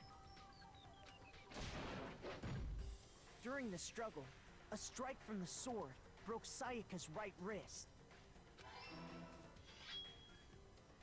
And that's when she lost her grip on the kitchen knife. Finding herself cornered, Sayaka panicked and ran into the bathroom. killer went after her, but couldn't get the bathroom door open. What they didn't know was that my bathroom door got stuck easily, and there was a trick to opening it. Sayaka knew about that because I told her, but of course the killer had no way of knowing. So instead, the killer forced the door open, took the kitchen knife,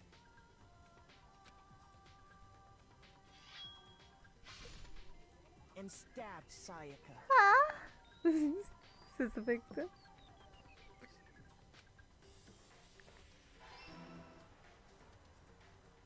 But with what strength she had remaining, Sayaka left a dying message. To keep the killer from noticing, she wrote it on the wall behind her.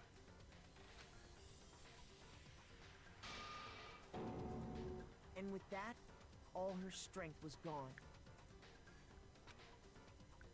With Sayaka dead, the killer quickly began destroying the evidence.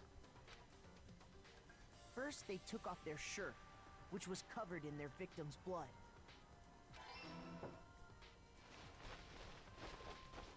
Then they took the lint roller in my room and cleaned up the entire area. They wanted to make sure they got rid of any trace they'd ever been there. Afterwards, the killer headed to the trash room to destroy their bloody shirt. Yanlış olursa ne oluyor? Yanlış diyor. Sonra yeniden şey atıyor, o sayfaya atıyor. İstediğimiz kadar yanlış yapabiliyor muyuz? Belli bir süre sonra sıkıntı mı oluyor? Hala gauge barım var. Gauge demişim işte hala şey, o cam barım var. They tried to burn the shirt using the incinerator there. But the trash room was blocked off by an especially sturdy gate, preventing access to the incinerator. So they came up with a plan to use Hero's crystal ball, which he left in the laundry Crystal room. ball. The killer managed to throw the ball through the gap in the gate and hit the incinerator switch.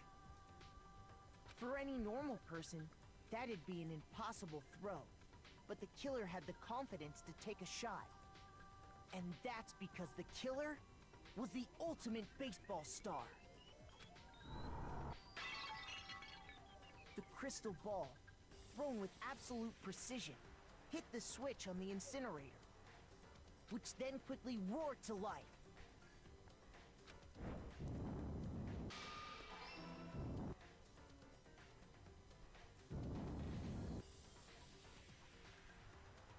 Having destroyed the final piece of evidence, they left the area with, I imagine, a sigh of relief.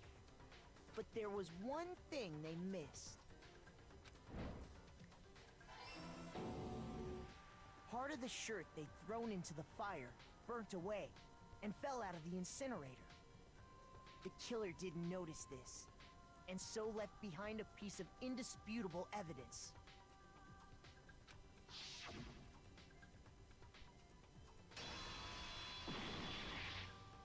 Isn't that right, Leon?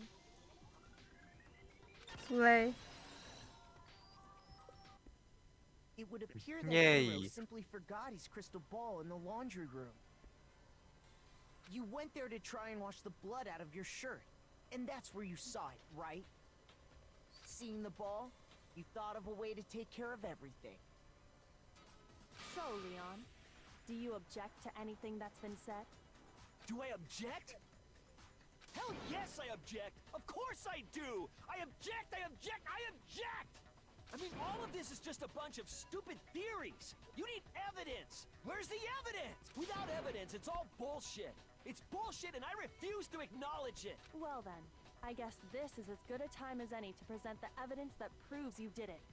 Makoto, I believe you're in possession of that evidence? I have the evidence. Your first full-time battle is about to begin. Would you like to hear more? Yay. Absolutely. Sometimes, Defne. Hı. Writing game zamanı. Allah. No. Niye öyle oldun? Dik Doğru. dur, dik oturdum, yatıyordum ya ne güzel mouse'la falan. Sometimes during the class trial, your opportunities simply won't want to hear what you have to say. When this happens, you will engage them in a head-to-head battle. Danganronpa'da bunun daha güzeli var. We like to refer to this as the bullet time battle, aka the BTB, by the way.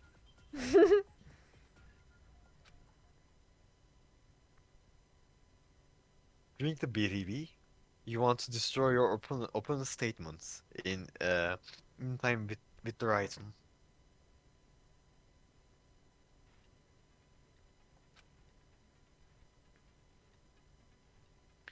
Match your movement presses with each tempo marker as they move across the screen and reach the center.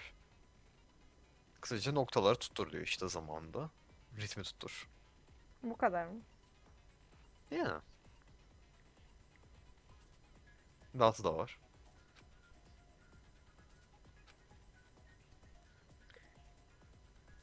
Press the right mouse button to lock on at an opponent's statement. Pek anlamadım şimdi noktalara tıklayacağız. Sonra oradan mouse'umuzu çekip öbürüne mi tıklayacağız? Hayır. Onları basmayacaksın bu defa. O sürekli sol tağa basacaksın. Şu yazılar çıktığında da yazıları da ateşleyebiliyorsun ama spamlayamıyorsun bunu sürekli. Bir bok Birden fazlasına anladıysam. vurabiliyordun galiba. Efendim? Solta sürekli tıklayacağız. Soltakta sürekli şu aşağıda dönen noktalara mı tıklamaya çalışacağım? Sağ tıkla da yazıları patlatıyorsun. Çok büyümedi onlar. Yazılar için ne yapmam gerekiyor? Yazılar için sağ tıklıyorsun. Onlar Yazıların üstüne mi patlıyorlar. tıklıyorum? Random tıklıyorsun. Pardon. Defne. Anlamadım. Sakin ol. Ama anlamadım. Sakin ol. Dur anlatacağım. Seni seviyorum. Öncelikle. Renklerim şey özür dilerim. Ben okulda da derslerde hayır, böyleyim hayır. biliyor musun? Hocalar o yüzden Yok. bana bir şey anlatmayı reddediyor. Ben böyle yapıyorum diye.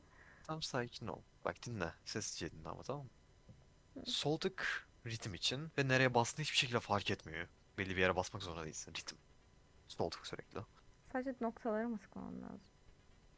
Noktalar geldiğinde bak tıs, tıs, tıs gibi düşün. Onlarda belli bir ritim var. O ritme göre sürekli sol tığa basman lazım. Ve şuradaki şeyler büyüdüğünde de onlara eğim oluyor karakter. Sağ tıklayıp onları patlatabiliyorsun. Sol tığa aynı anda basmam gerekiyor mu yoksa sadece sağ tıka mı basmam gerekiyor o anda? Sadece sağ tıklıyorsun. O kendi vuruyor. Hmm. Tamam. Sadece mouse'un nerede olduğu hiçbir şekilde önemli değil. Sadece sol tık sağ tık oyunu. Özellikle bir şey var mıydı onu hatırlamıyorum ama. Onu söyler birazdan. Sol tığa sadece şuradaki beneklere mi tıklamam gerekiyor? Hala onu anlamaya çalışıyorum. Evet öyle evet. Başka neye basabilirsin ki canım? Çok farklı kelimeler kullanıyorsun onu spesifik olarak söylemek için. O yüzden beynim almıyor. Ben malım özür dilerim. Hayır değilsin sakin Tamam. ol. Tamam. Hı. Bir ritim var. Bu ritme göre noktalar geliyor. Noktalara her basında aa, yani noktalar geldikçe basman lazım işte sürekli. Bu kadar. Noktaları basacaksın yani. En basiti. Kardeşimiz Efe'ne parası falan. Insert the statement you locked onto with the left mouse button as the tempo maker. Pardon, tempo marker reaches the center. Bir dakika. Bu ne demek? The storage statement you locked onto with the left mouse. Bir dakika. Sağ tıkla nişan alıp sol tıkla mı basıyorsun? Benim de benim yanımda. F2'ye basabiliyor musun şu anda? Tamam bir dakika. Yukarı çıkayım önce biraz. Tamam şey diyor evet. Sağ tıkladığında yazıyı işaretler. Sol tıkladığında patlatır tamam. Onun dışında bir daha bir açabilir misin orayı? Biraz yukarı çıkar mısın? Az daha. Button presses diyor. Tamam. Bir şey yok. Tamam. Sen çıkar Galiba mısın? herhangi noktalara göre basman lazım. işte şey, nokta gelince sol tıklaman veya sağ tıklaman lazım. Sağ tıklarsan işaretliyorsun, sol tıklarsan ateş ediyorsun. Karışık biraz. Final boss fight gibi düşün. Her trial'da var Ama bu. Bir tane. yazıları çıkarken, bir dakika, yazıları yokken de hala sol tıklamaya devam etmem gerekiyor mu? Si... i- Sanırım, emin değilim. Galiba hayır. Emin değilim. Görürüz birazdan. Ah, kusura bakma. Is the method to deal damage to your opponent. If you can't pull it off, you will be the one in pain. Hmm. Eh, do this consensually and you will start a combo. Keep this going and you initiate a combo up. Combo up olunca hızlanıyor. Hı? Combo up yersen, pardon, combo up demişim. Tempo up yazarsa hızlanıyor yavaş yavaş. Oyun. Yanlış yapınca yavaşlıyor ama. Hı. Hı hı. Yani sürekli aynı şey olmasın diye yapmışlar. On the flip side, if you keep missing, you'll get into a tempo down situation. O da yavaşlıyor. When the tempo changes, so does the timing for hitting each button. So watch out for that. Deal enough damage to your opponent and their weak spot statement will appear. Bunda da şey oluyor. Bir dakika okuyorum. Sonra söyle. Özür dilerim, çok tertledim. Yok, bunda da Bir şey oluyor dakika en son. okuyorum. Ha o anladım, tamam, pardon. Allah Allah. Deal enough damage to your opponent and their weak spot statement will... Hı. Canı bittiğinde sana bir şey söylüyor. Bu şeye karşı sen özel bir truth bolt kullanıyorsun. Hı. Ve işte onu da kırınca tamamen yeniliyor. Şu ekranda gördüğün gibi, ama yazıyı okuma sakın. Spoiler çünkü. Tamam. At that point you can press the left button mouse to shoot it down with a truth bolt like any other statement. Nişan olman gerekiyor mu? Gerekmiyor. Düz sol tıklıyorsun, tamam. Refute their statement fast enough and you will come out victorious. But just like before, if your influence gauge reaches 0 or you run out of time, you fail.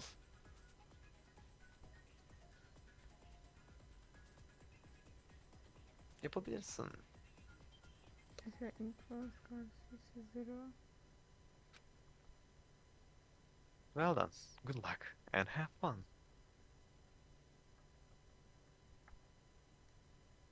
Şimdi sol tıka sürekli basmama gerek var mı şarkı diyorum, şey temposuyla, noktaların temposuyla, yoksa yok mu, hala onu düşünüyorum. Ben de değil abi. Ya, vardır herhalde tempo oyun olduğuna göre.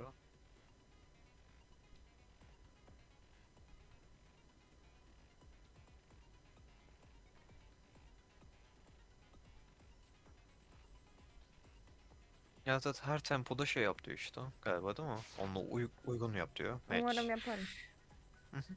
Sıkıntı When the olmaz. killer removed the screws from the doorknob, they didn't use anything from your room to do it. Instead, they must have used something that belonged to them. They used something of their own to remove the screws. Could it have been... I refuse to acknowledge you. You're stupid. Stupid, stupid, stupid. Stupid, stupid, stupid, stupid, stupid, stupid, stupid. I have to show indisputable evidence that Leon is the killer. I need to figure it out. Korkuyorum. Hadi yaparsın, sakin ol. Bunu geçince bitiyor ya. Where's your proof? Yapamıyorum ki. Not a chance. It wasn't me. Yapamıyorum. Elim çok kötü acıyor şu an. Zaten elimde yara var. Sakin ol, sakin ol. Mükemmel olmasına gerek yok. Hayır hayır, Sakin ol mükemmel sadece. olmasına gerek yok biliyorum ama elim çok acıyor, yapamıyorum o yüzden. Elini İmdat. tam olarak mouse kavrama. Üstüne koy mouse'un ya da ne bileyim parmaklarını koy. Bilmiyorum, bir şeyler. Yapabilirsin. You lie! Stop talking! Shut up! Where's your proof? You kidding me? Not a chance! You lie! Shut up! Where's your proof? Ah! Yapamıyorum evet. Tamam. Sıkıntı yok, sıkıntı yok. Çok hızlı. It wasn't me! Stupid! Gerçek Evan Player'ı işte görüyorsun, elim önemli değil aslında. İlk baş Bitirdin, tamam. Sol tık. Where's your proof? Toolkit. This should prove it. onu okumuştum. Sen okuma dediğin halde o yüzden direkt yaptım bu arada. Sıkıntı yok. Sen okuma dedin de çoktan okumuştum o yüzden. Doorknob were removed. Sıkıntı yok, sıkıntı yok. I wonder what kind of tool the killer used to remove them. I mean, it had to be a screwdriver, right? Oh yeah. I'm pretty sure the toolkits we got each had one inside. Arkadaki monokumanın izleyiş şekli. That must be what he used. There aren't any other tools anywhere. Nasıl izliyorduk ki göremedim mi? Hı?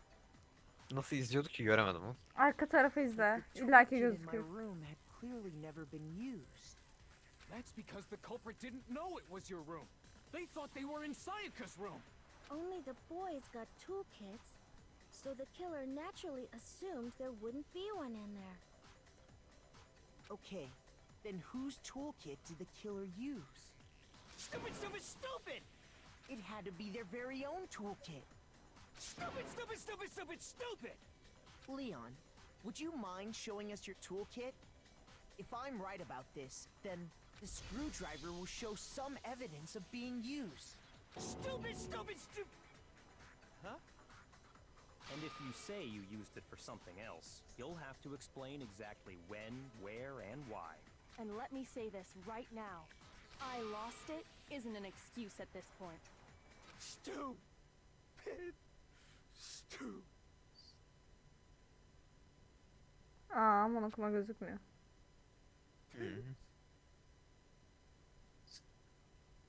Benim şey mental health. Yeah. So, you have no rebuttal? Then it would seem we are finished here.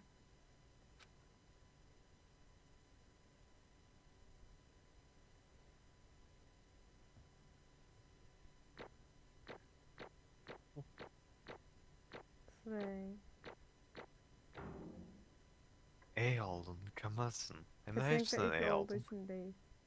Hı? Kesinlikle ilk olduğu için değil. Hayır hayır, gerçekten iyi yaptın. Hı. Hiç öyle Yanlış yapmak yapmadın yani sen istemiyorum. düşününce. Bak işte Şuraya. monokoyun buradan geliyor. Ha. Bak böyle izliyordu arkada. Ha. Aa, hiç mutlular. Looks like you've reached your verdict. Then are we ready to cast our votes? You all have a lever in front of you. Use it to make your selection. Düşünsene şimdi yanlış kişi seçiyorum. Just to remind you all, make triple sure you vote for someone. You wouldn't want to be punished for something so minor, right? Okay, then let's get excited! Who will be chosen as the blackened? Will you make the right choice or the dreadfully wrong one? What's it gonna be? What's it gonna be?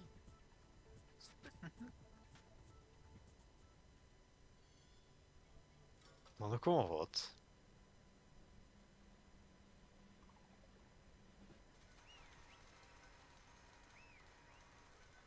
Tamam, bundan sonrası çok hızlı. Sessizce izleyelim.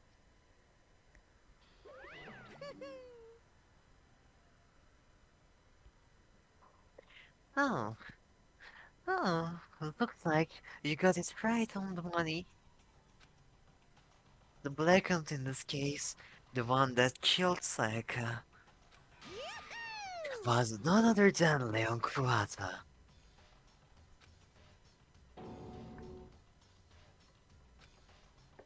Huh?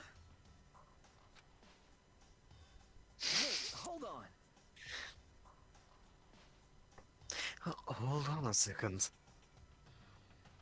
Leon, Leon. Leon, did you really kill Sayaka? I don't believe it. You son of a bitch! Niye herkes suçluyor lan? Son of a bitch. What the hell is wrong with you? Pardon, yanlış desem olsun. Oldu.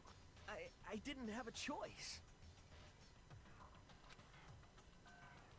It was kill or be killed. So that's why I killed her first. none of you are any different. One wrong step and you'd be the one standing here. It was complete chance that I wound up like this. I was just unlucky. That's all.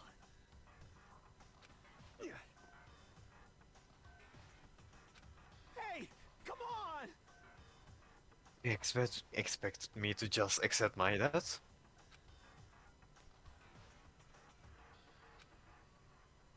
Everything becomes clear. Become.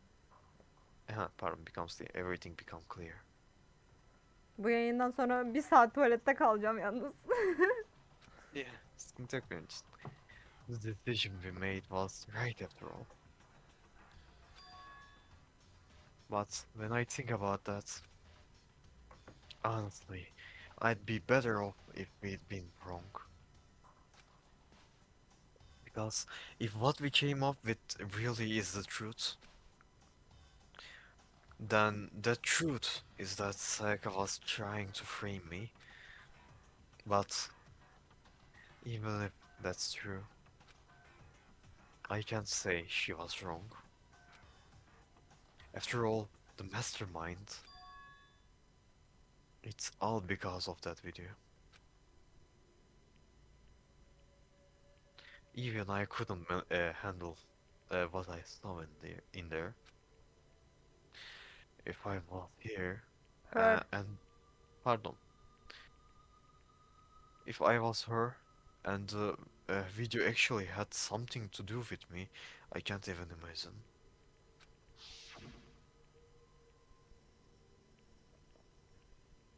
Now we're trapped here. Yapamıyorsun. Now we're trapped here with no way out.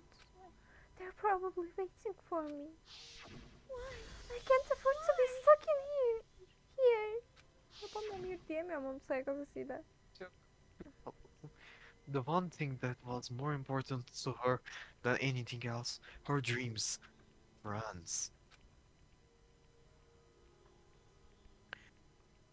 To have to see something like that happen to them, and Sayaka. I did whatever it took to reach that dream. I mean it.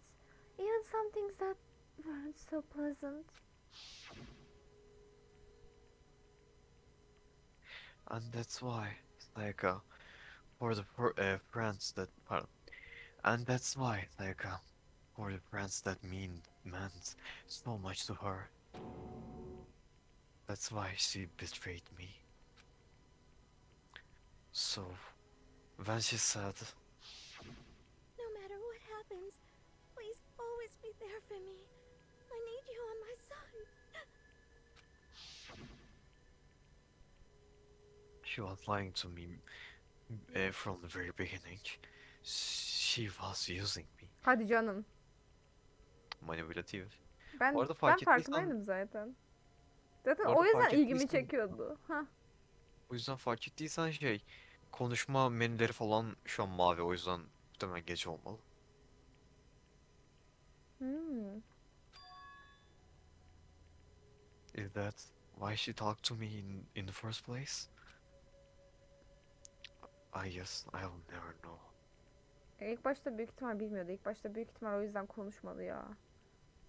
Sonradan o videoyu görünce iyice zaten manipülatif biriydi. Çıkmak istiyordu dışarıya ama birisini öldürecek kadar cesaret henüz tam yoktu. Daha sonra o videoyu görünce iyice kafayı yediği için öyle yaptı bence.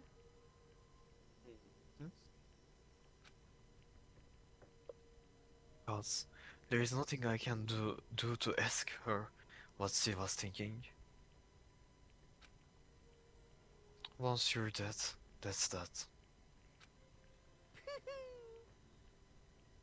Boy, howdy, the entertainment industry must sure be terrifying, huh? Efendim? Bir şey yok. Ha, ben bir şeyden gibi geldi de. Mikrofondan I ses mean, gelmiş olabilir. Bir şeyle uğraşıyorum da. Ha tamam. I mean, to try and kill someone just because of those relationships. Ba-bum, ba-bum. She seemed so nice and lovely on the outside, but inside, she descended into pure madness. What did you say? Phew. I understand, really I do. Yep. You're the user despair thanks to Sayaka's betrayal, right?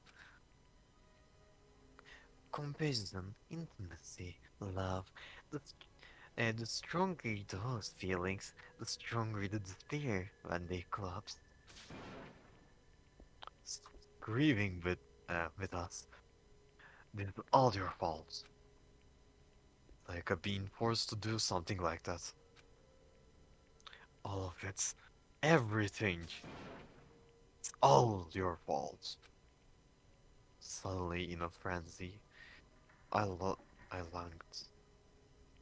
I lunged at Monokuma. Bir dakika. Lung. Neyse. But That's enough.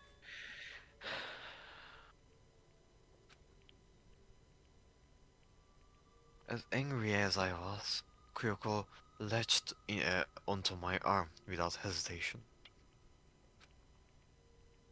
Her grip was like iron, strong enough I was sure. Like iron, strong enough I was sure it would leave a bruise. Calm down. If you really want to make her enemies pay for what they've done, you need to let it go for now.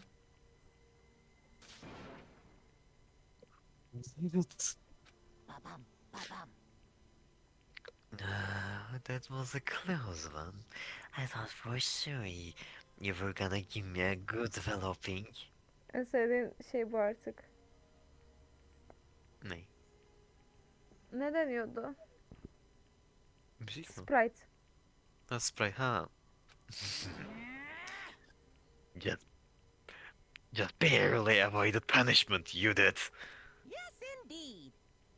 No, then, since you so magnificently revealed the identity of the killer during the class trial, the Black and Guata will receive his punishment. Şimdi bundan sonrası işte şey. Asıl izlemesi gereken yer. Hadi. Devam ediyoruz. Yay. Yay. You mean execution? Yeni mi fark ettin kılık? Aga. Wait a second. I didn't have a choice. I had to kill her. Yeah, that's it.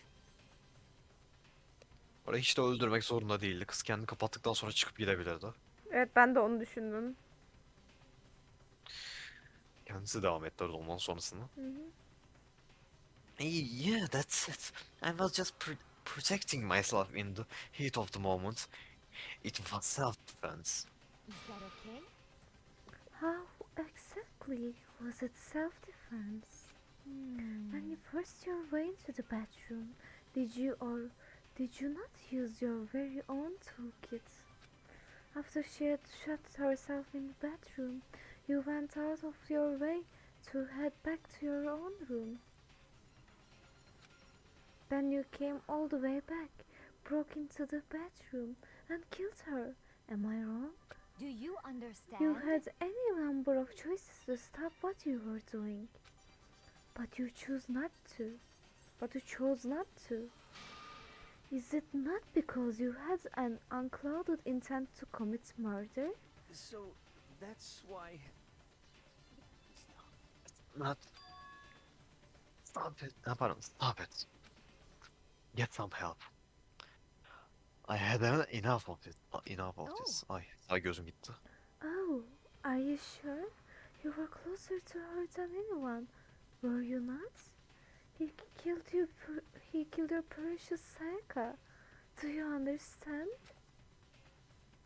I can't say Leon is solely to blame. Of course, I don't plan on blaming Sayaka either. Because the one to blame is him.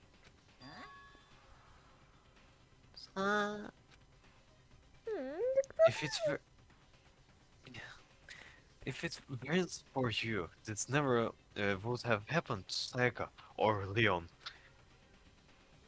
We shouldn't be fighting each other.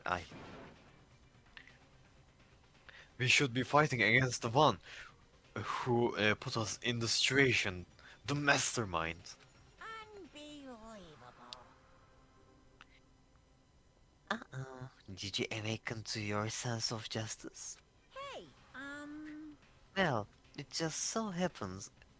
Well, it it just so happens that there is nothing more unethical than an unwavering sense of justice. After all, it's people with the sort of mentality that perpetuates war all over the world. Is that the kind of justice that's awakened within you? Shut up.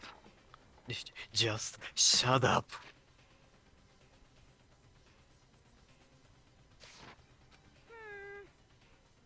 Okay, well, anyway.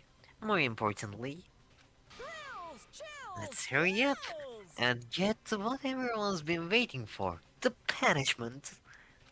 I'm begging you, please, don't do this. hey, come on now.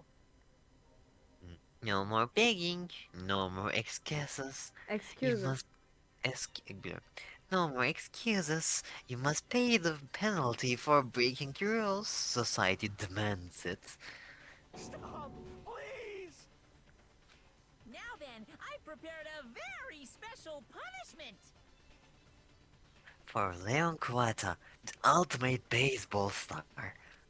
No, no, no, no, no, no. Hadi artık başlasın. Let's give it everything we've got. It's punishment time. Yay! Yay! Execution hour. No. Tamam izle bunu. Çok güzel bu.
Monaco çok komik duruyor. Değil mi?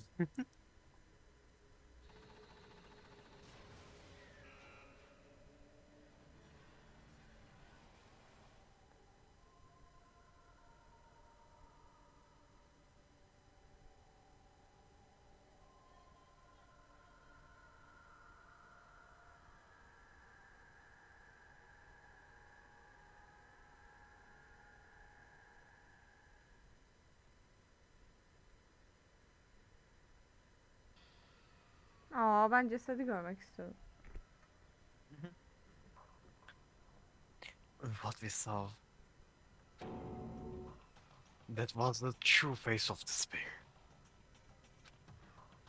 I mean, if you can't call it call it that, what else could we call it? Extreme! Ooh, extreme! Man, my adrenaline is pumping right out of control.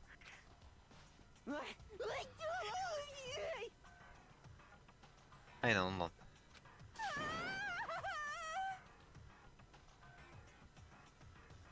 Aynen olan falan. What is going on? I can't take it. Aa. I can't take this anymore. Do we really have to keep doing this? I just can't take it. Well? Basil Evo falan da. Slay.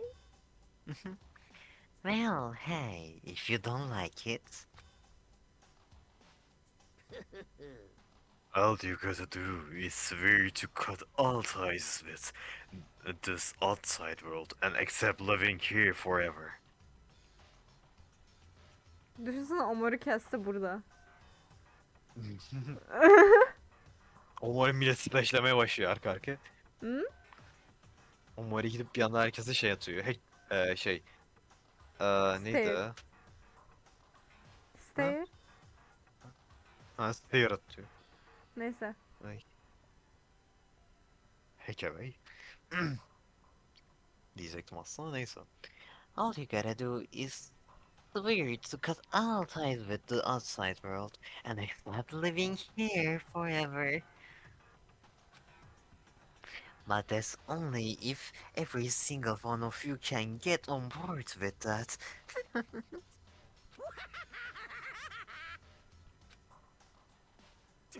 Damn you! Man, fuck you. Man fuck you. Why the fuck are you doing all this evil shit to us? What the heck? Evil? You make it sound like I'm some dark, awful, secret society type of guy. Say what? White Society? Say what? Secret Society? Secret demişim, White Society. Hayda. Mono Society. Neyse. Or in this case, a dark, awful secret society type of beer. Well, So why are you putting an upstanding young citizen like me through such a grueling ordeal? Hey, It seems like you are trying to use common sense to make sense of something that doesn't make sense. That's like trying to put a mile on a scale. I just don't think it's possible. Hey, I don't think what are you saying and What what you I'm saying, pardon, what you are saying and what I'm saying quite fit together. Shit. You piece of shit. I don't know. I don't know who you are, but I am gonna pound your ass into the ground.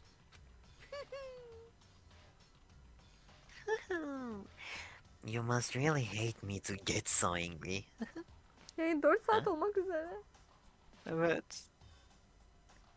Bir dakika, kaç oldu? Ha. Devam edelim But, lütfen. but if you do that, you are barking way up the wrong tree.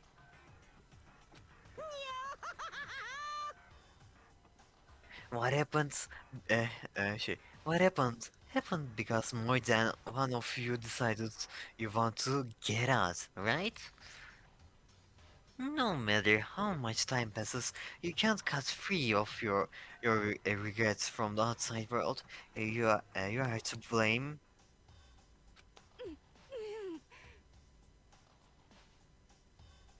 of course we can cut free of the outside world. Being trapped in this place, this insane place.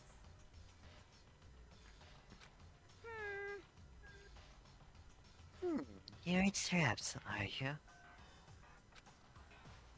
Well, I'm sure once you learn all the mysteries of this school, you think will change. Your thinking will change for sure. You will think, boy, isn't it so wonderful how we all get to live here forever? What does this mean? What are you trying to say? Bir şey diyeyim, ben burada yaşasam rahat rahat yaşarım bu arada. Özellikle sen varsan. Diğerleri Aa, salmazdı. Ya ama diğerleri salmazdı. bana ne? What are you trying to say? Sen ve ben ölmediğimiz sürece sıkıntı yok. Eğer öyle bir şey olursa umarım mikrofona gelmiştir. Ha? Ne? Parmaklarımı çıtlattım. Ya. Çok tatlısın. Hey, I feel like there is some deeper meaning hidden in there. Just like before. Thrills, chills, kills! Anyway, let's get to the blackened punishment. That's what everyone is waiting for after all. hey, When you say everyone, who exactly are you referring to? Ne? Bir dakika, ne? Ha, dördüncü duvar. Sorry, I said everything I got to say. I need to save some of the fun for later. Dördüncü duvar. And just like that, he was gone. He left us there, overwhelmed by a nightmare turned reality. Overwhelmed. Overwhelmed by a nightmare turned reality. Benim default sesim daha çok kimin sesine benziyor Defne bir düşününce. Erkek karakterlerden mi? Evet. Leon'a benziyordu ama artık o yok. Bizim ana karakterinki ne benziyor? Muhallebi bir şey Ama biraz daha, hayır, biraz daha ince hali gibi. Tam default sesi Even değil a- gene. Çok tatlısın. Even after he was gone, we stood there forever, unable to move. Actually no, it wasn't that long, I think. Şimdi bir anda şey oluyor değil mi? Menüler turuncu oluyor. Haydi. Everyone just lost their sense of time. We were all too scared. Scared of being alone. Ben mutluyum, Basil var.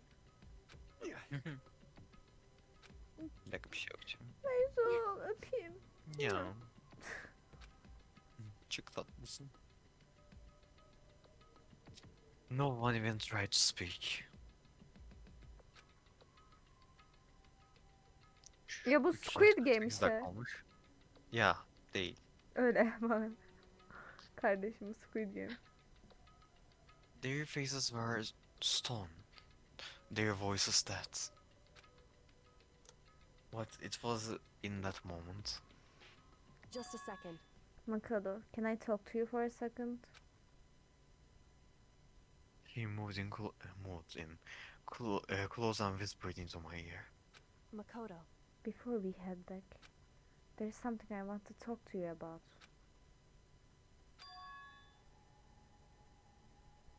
It's about Sayaka, isn't it? I'm surprised you figured it out. 2 dakikada şey oluyor, dedektife dönüşüyor. listen. I told you before the class trial started. Bence benim normal sesim direkt Kyoko'nun sesine benziyor. You had to figure out the mystery of this case yourself. Sen ne dersin? Yani evet, az önceki de güzeldi. Az önceki sesim sesimin sakinleştirilmiş hali. Onu seviyorum.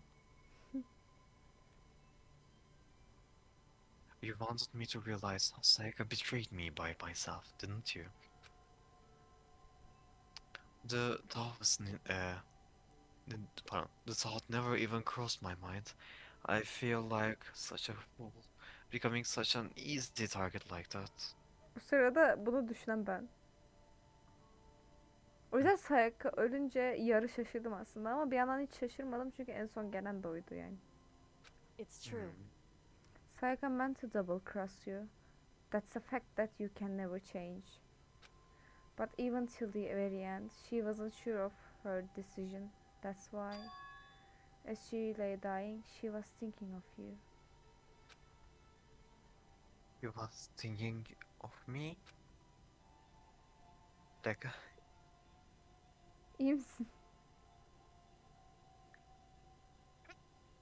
Ne oluyor? Hapşırdın. Çok komik bir ses geldi dedim. Ne oluyor? Devam et. Nasıl bir şey geldi ki? Ama daha kısık versiyonu. Gürültü azaltma açık olması lazım. O bastırıyor işte. Sabah da şey. Hadi devam et. Arkadaşlarla ses... Dur, tamam bir dakika. Arkadaşlarla sesteyken hapşırmıştım. Mikrofonu kapatamamıştım. Boğulma sesi gibi bir ses Tamam, geldi. altıma yapmak üzereyim lütfen. Tamam. You can't just say something like that. I mean, there is no way you can know that. Only Seika would know for would know for sure. Would for Would for only sure. Seika.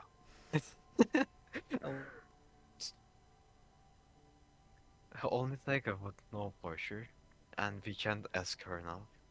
However, Even if you Even if can't you- ask her, Pardon. you can infer it, don't you think?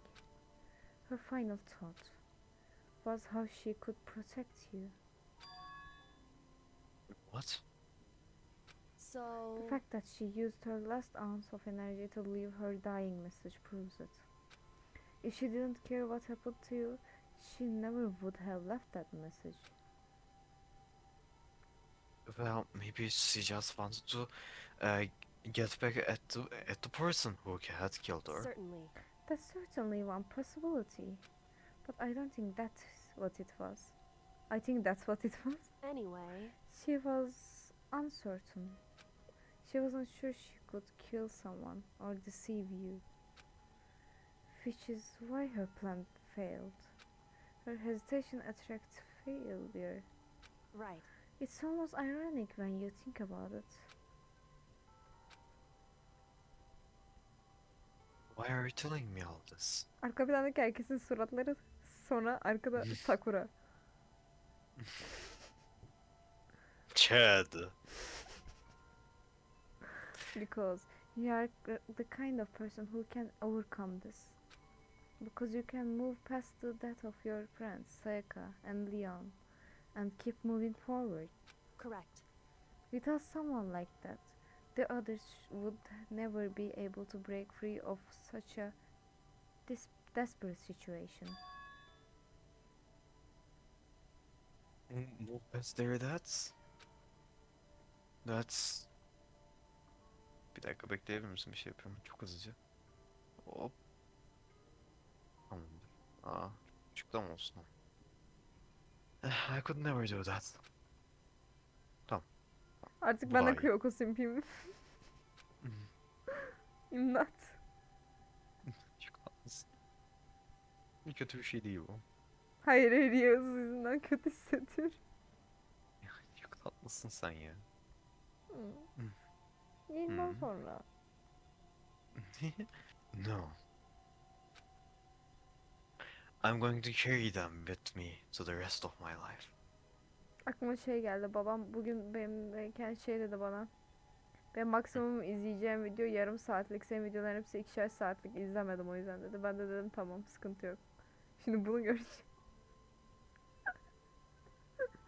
4 saat. Defne sen ne yaptın? Neyse devam.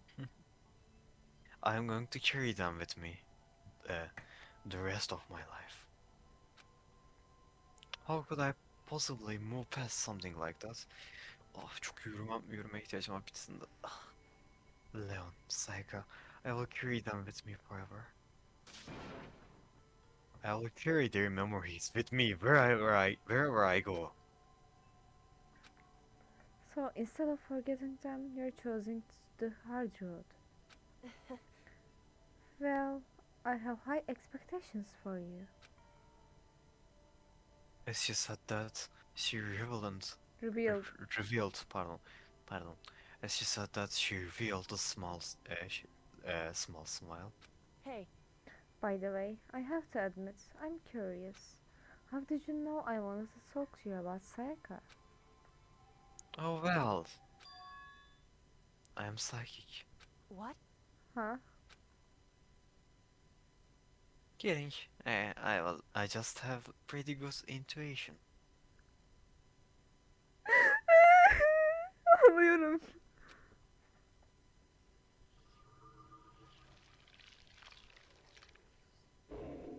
Crying.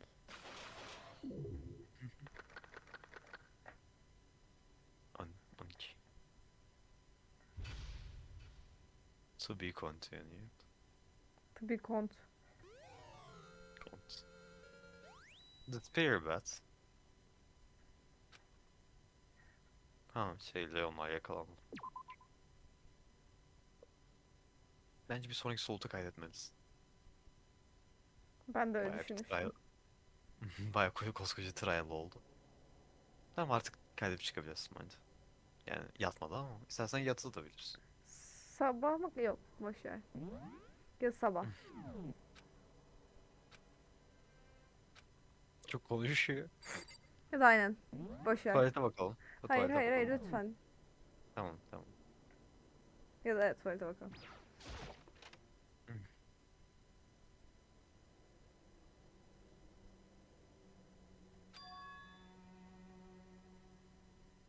It's gone. She really is gone. It's almost like there was never anything there to me begin with. Every last sign of Sayaka's existence has disappeared without a trace. It's just like he said. Düşünsene Monokuma elinde böyle süngerle böyle duvarı yapıyor. Siliyor. Bu Kan çıksın Monaco'da diye. şeylere bakarken, milleti izler, yaparken. Aa, demin işte biz trial'daydık ya. Class trial'daydık. O sırada diğer Monaco'ların hepsi burada toplamış evidence'ları siliyor. Falan diye böyle. Öyle oluyor zaten. Hı? Her zaman. Öyle oluyor zaten her zaman. Ama çok komik bir görüntü. Neyse devam et. Değil mi? After the class trial, where we took the elevator back up, Monokuma told us. Uh-huh. Oh, I almost forgot. Since the class trial is over, I'll Go ahead and dispose of all the corpses. What are you gonna do? It's okay. No need to thank me. Just seeing your delighted, smiling faces, thanks enough for me. Ne zaman dedi, ben kaçırdım galiba. Bunu şimdi işte söylüyor bize. Biz görmedik bunu. Ha tamam. After all, nobody wants to look at the rotting corpses every day.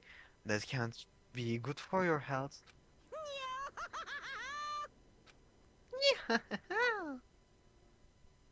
Monokuma adamım ya. I did not even have time to mourn Sayaka and Junko's death. I am sure that's exactly why he did it. It's a bad joke, a sickening dream, but I have to accept the reality of it all. I headed back to the dining hall to meet up with the others. Ama bitmiyor.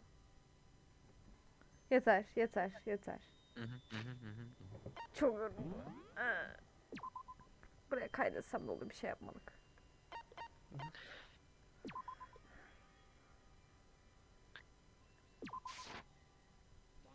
Öyle bir yazdık ki kaydetmemişim gibi hissettim. Haklısın. Aga ve hayaleti geldi. Yinka. Yayın sonrası konuşma yok. Bu kadar. Hadi bay bay. Son şeyini sözünü Ya. söyle. Sözünü söyle. Yayın çok güzeldi. Görüşürüz arkadaşlar. İzlediğiniz için teşekkürler. Takipte kalmayı unutmayın. Böyle videoların ve yayınların devamı için like atmanıza gerek yok. Beğendiyseniz like atın. İzlediğiniz için tekrar teşekkürler. Görüşürüz. Bunu sonuna kadar izlediyseniz helal olsun size. Bye. Seni Efendim? çok severim. Ben seni çok severim.